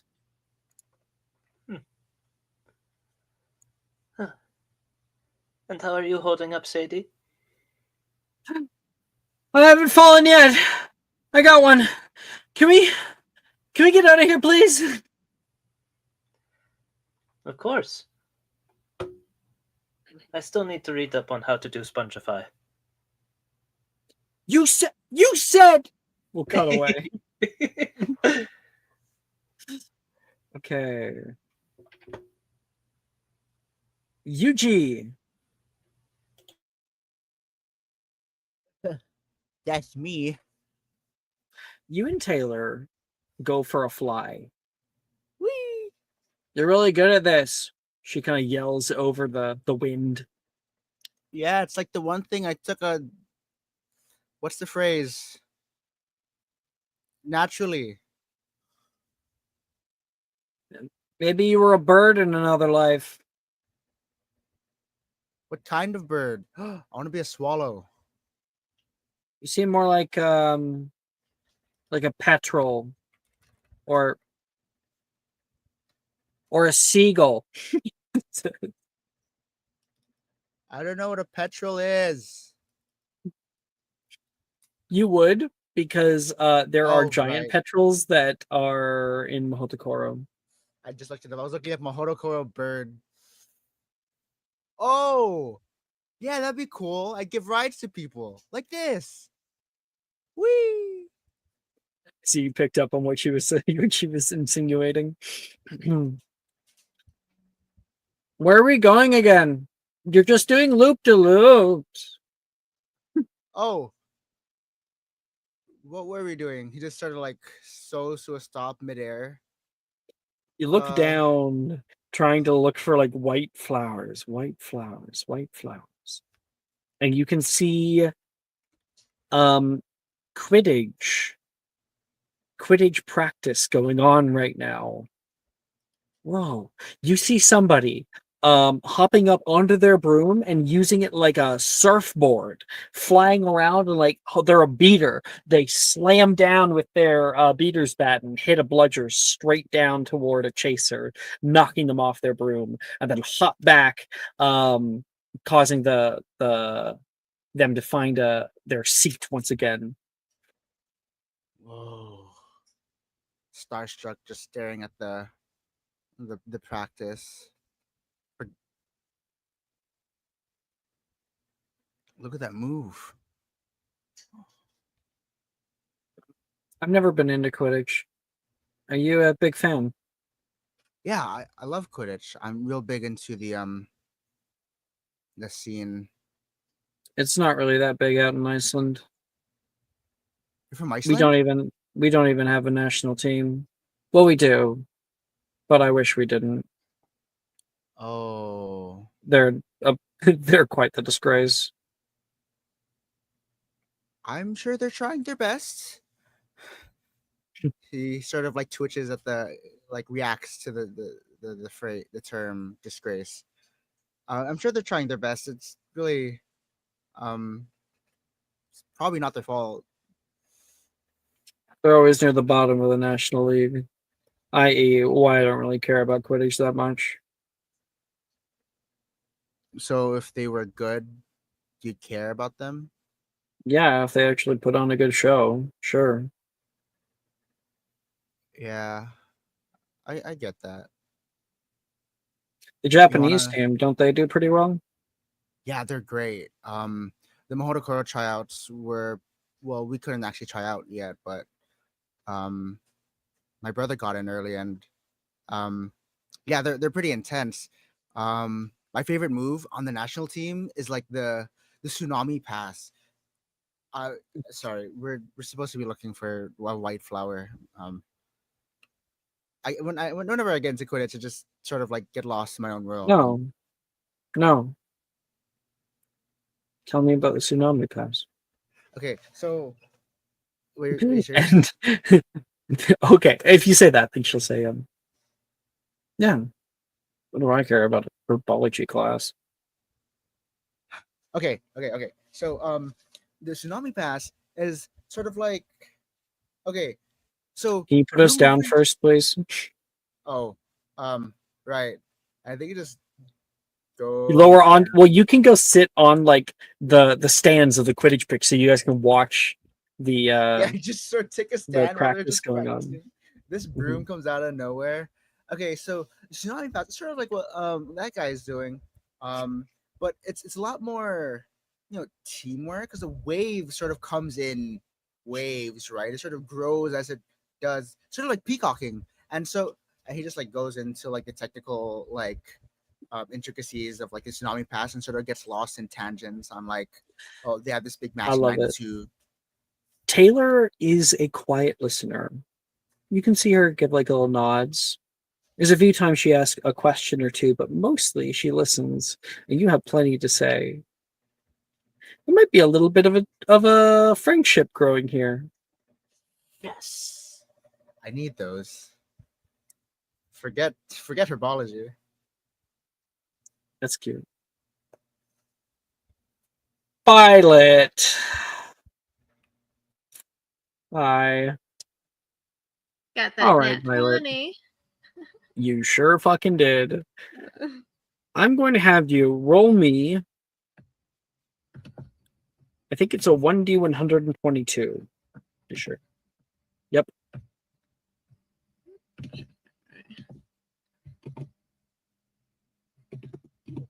122. Uh huh. Oh, sorry, I'm capitalized everything.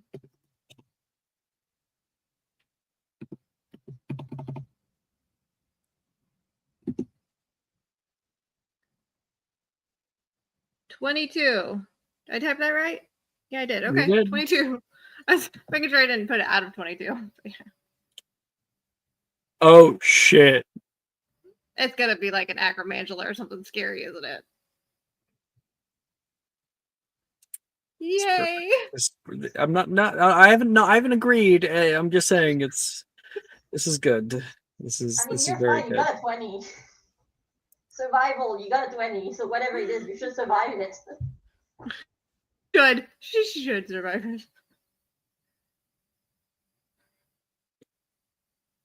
The cat.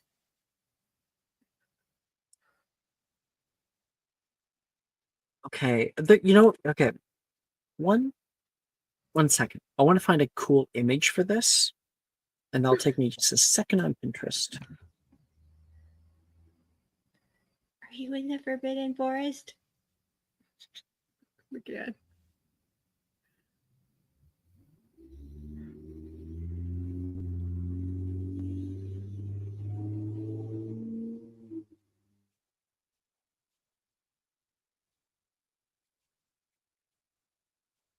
Yeah, there's that. I remember there was one really cool one. It's kind of funny because I was actually looking into this creature like a few days ago. It was your foresight. I know. I'm not seeing it. I have like an image in mind I think I want to use, so I'm certain I sent it to Anna a while back. Let's go.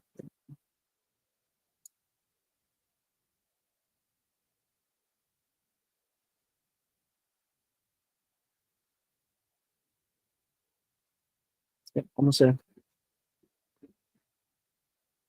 There it is.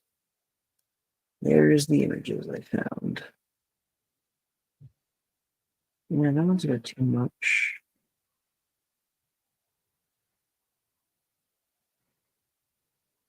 Okay. We'll do that one. All right. Violet. As everyone else blankets the fields and are looking out for all these flowers, you take this as a good opportunity. You step through the tree line, and immediately there is a dark shade that overcomes you. The forest out here is impressive in size, even older. And the farther you walk, the older the forest becomes. There are no pathways out here, not human-made, but you can still see places that have been downtrodden by unicorns and thestral, different things that walk the northern wood of Scotland. You travel for a little while. You find an area with a rocky outcropping, the side of a hillside, and you notice something. You notice a part of the rock that seems to have melted on one side. Ooh. She's gonna see if it's traces of dragons. Like she's like, ooh, melted. She's gonna investigate that rock. You take out your bag and take out some magizoologist tools.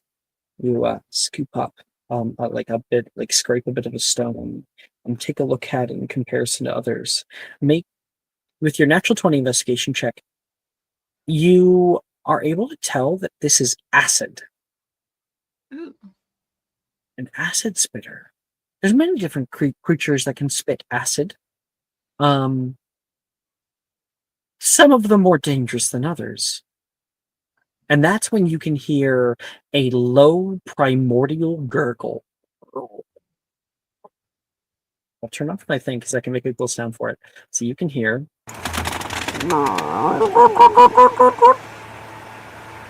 And there's a shadow that appears on your right.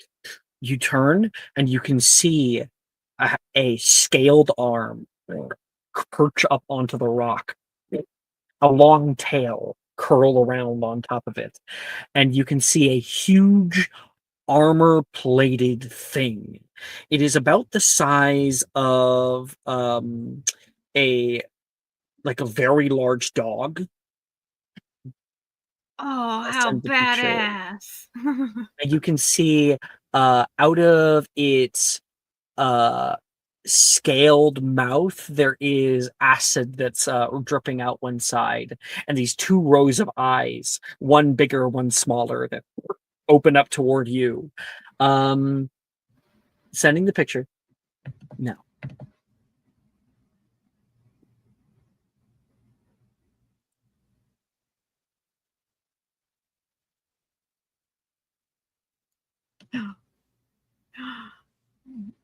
That thing looks so badass. She's gonna be. That's what she's gonna say. She's like, "God, this is badass." Violet, this is badass. It's also very dangerous. Make me a magical creatures check. This is the first one to just see if you know what it is.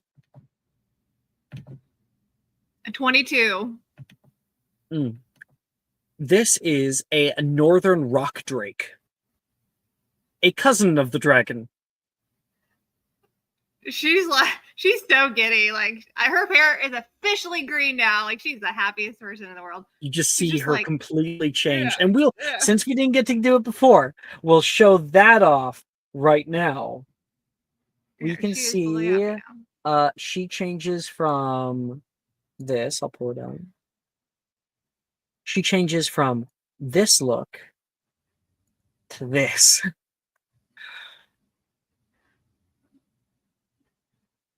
Yeah, she's like, oh my god. She Ooh. doesn't even care that's dangerous. She's like so excited. She's like, this is the coolest forest I have ever been in. It lets out a loud squawk like roar. Roar! Straight at you. You can see the plating from this creature. I'll pull up the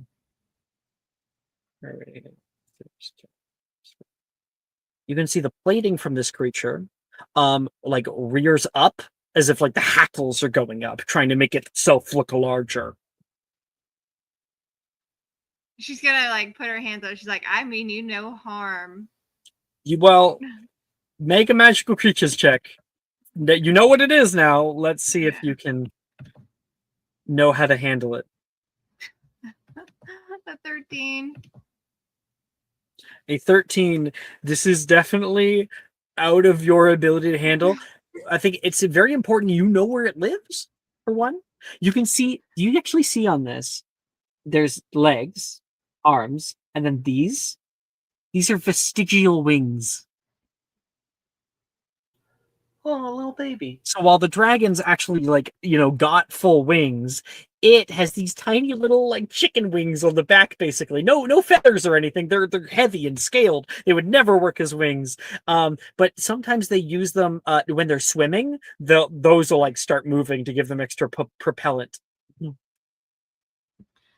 Now, putting up your hands would be the could possibly be a good idea. It wouldn't be putting up your hands would not tell you that you're not a threat. Yeah. Putting up your hands, which I think you have 13 or something. Yeah. Yeah, putting up your hands, you're like whoa, and then you can see it rear back because you're making yourself bigger, right? She's not even very big. It rears up and slams down, and there is a fair bit of rock that shoots off toward you. Violet, I would run. She's gonna take one more look at it, and then I guess she'll run back. Safety and all. Make an athletics check. She knows what it is. There's a reason why this place is forbidden. Oh, she'll come back for it. That is. Oh no! I need a subscriber. I need a subscriber, or she dies. You won't die. I don't do Good. that. I'll just have acid on my back. Violet, you go running through the forest. This thing takes off in a sprint toward you. Of course, they don't have wings, so they're runners. They run you down. The eyes, the slitted eyes, go very, very thin, and it spits out acid. It hits the side of a tree and drips down, and you can see the wooden bark get eaten away to the lighter underside. You go running as fast as you can, and then you trip because there's no trails out here. You're literally jumping over like fallen trees and crap like that. Oh, you hit the ground and go rolling down a hill. You hit the bottom there. You are a bit bloodied, scraped up and stuff. And then you can hear this thing hit the top of the hill and also fall down the hill. It's just like the pixies. You pull yourself underneath of a tree. It hits the tree, cracking it, and rolls onto its back over there, and it flips back onto its front. Tries to get its bearings. Make a stealth check. Oh no.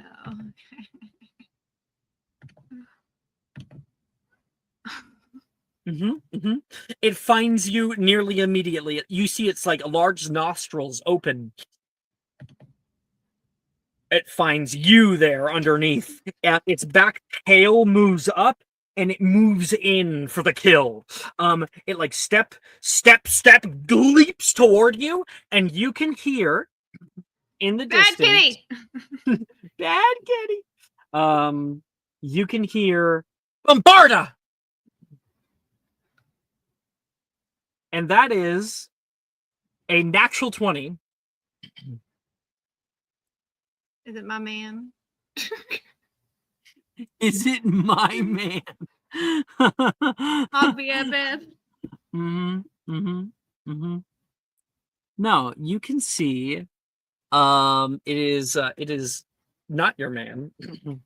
It is Darcy from Gryffindor.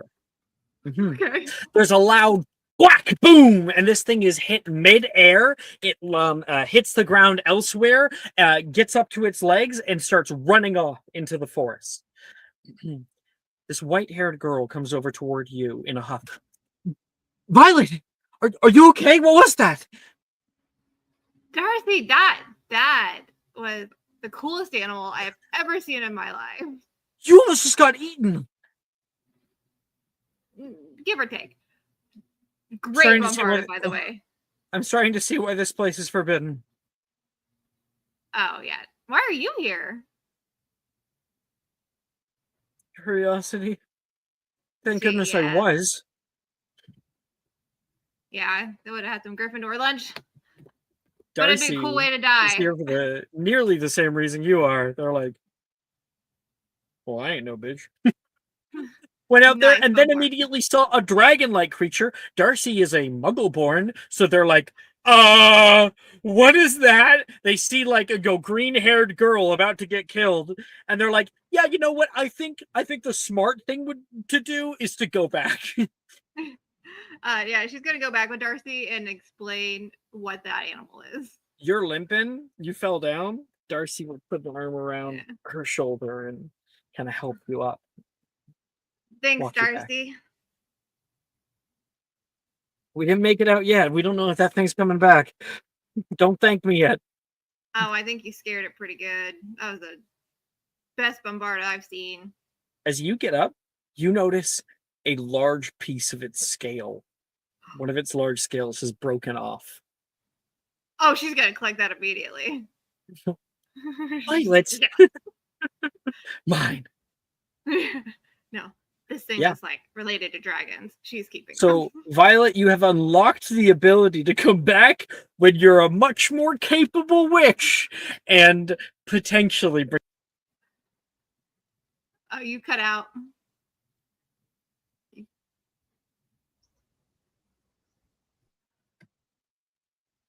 Could have had a pet dragon. Damn it. Potential. So you have a chance for when you're a much more capable witch, because you know where this thing lives, to come back and bring it into your menagerie. A northern rock drake. Put that in your notes somewhere. Bless you. And I think that is where we're going to end tonight's episode of Magic and Mysterium. Thank you, everyone, for playing. Thank you guys for watching. We'll end there. Bye-bye, stream.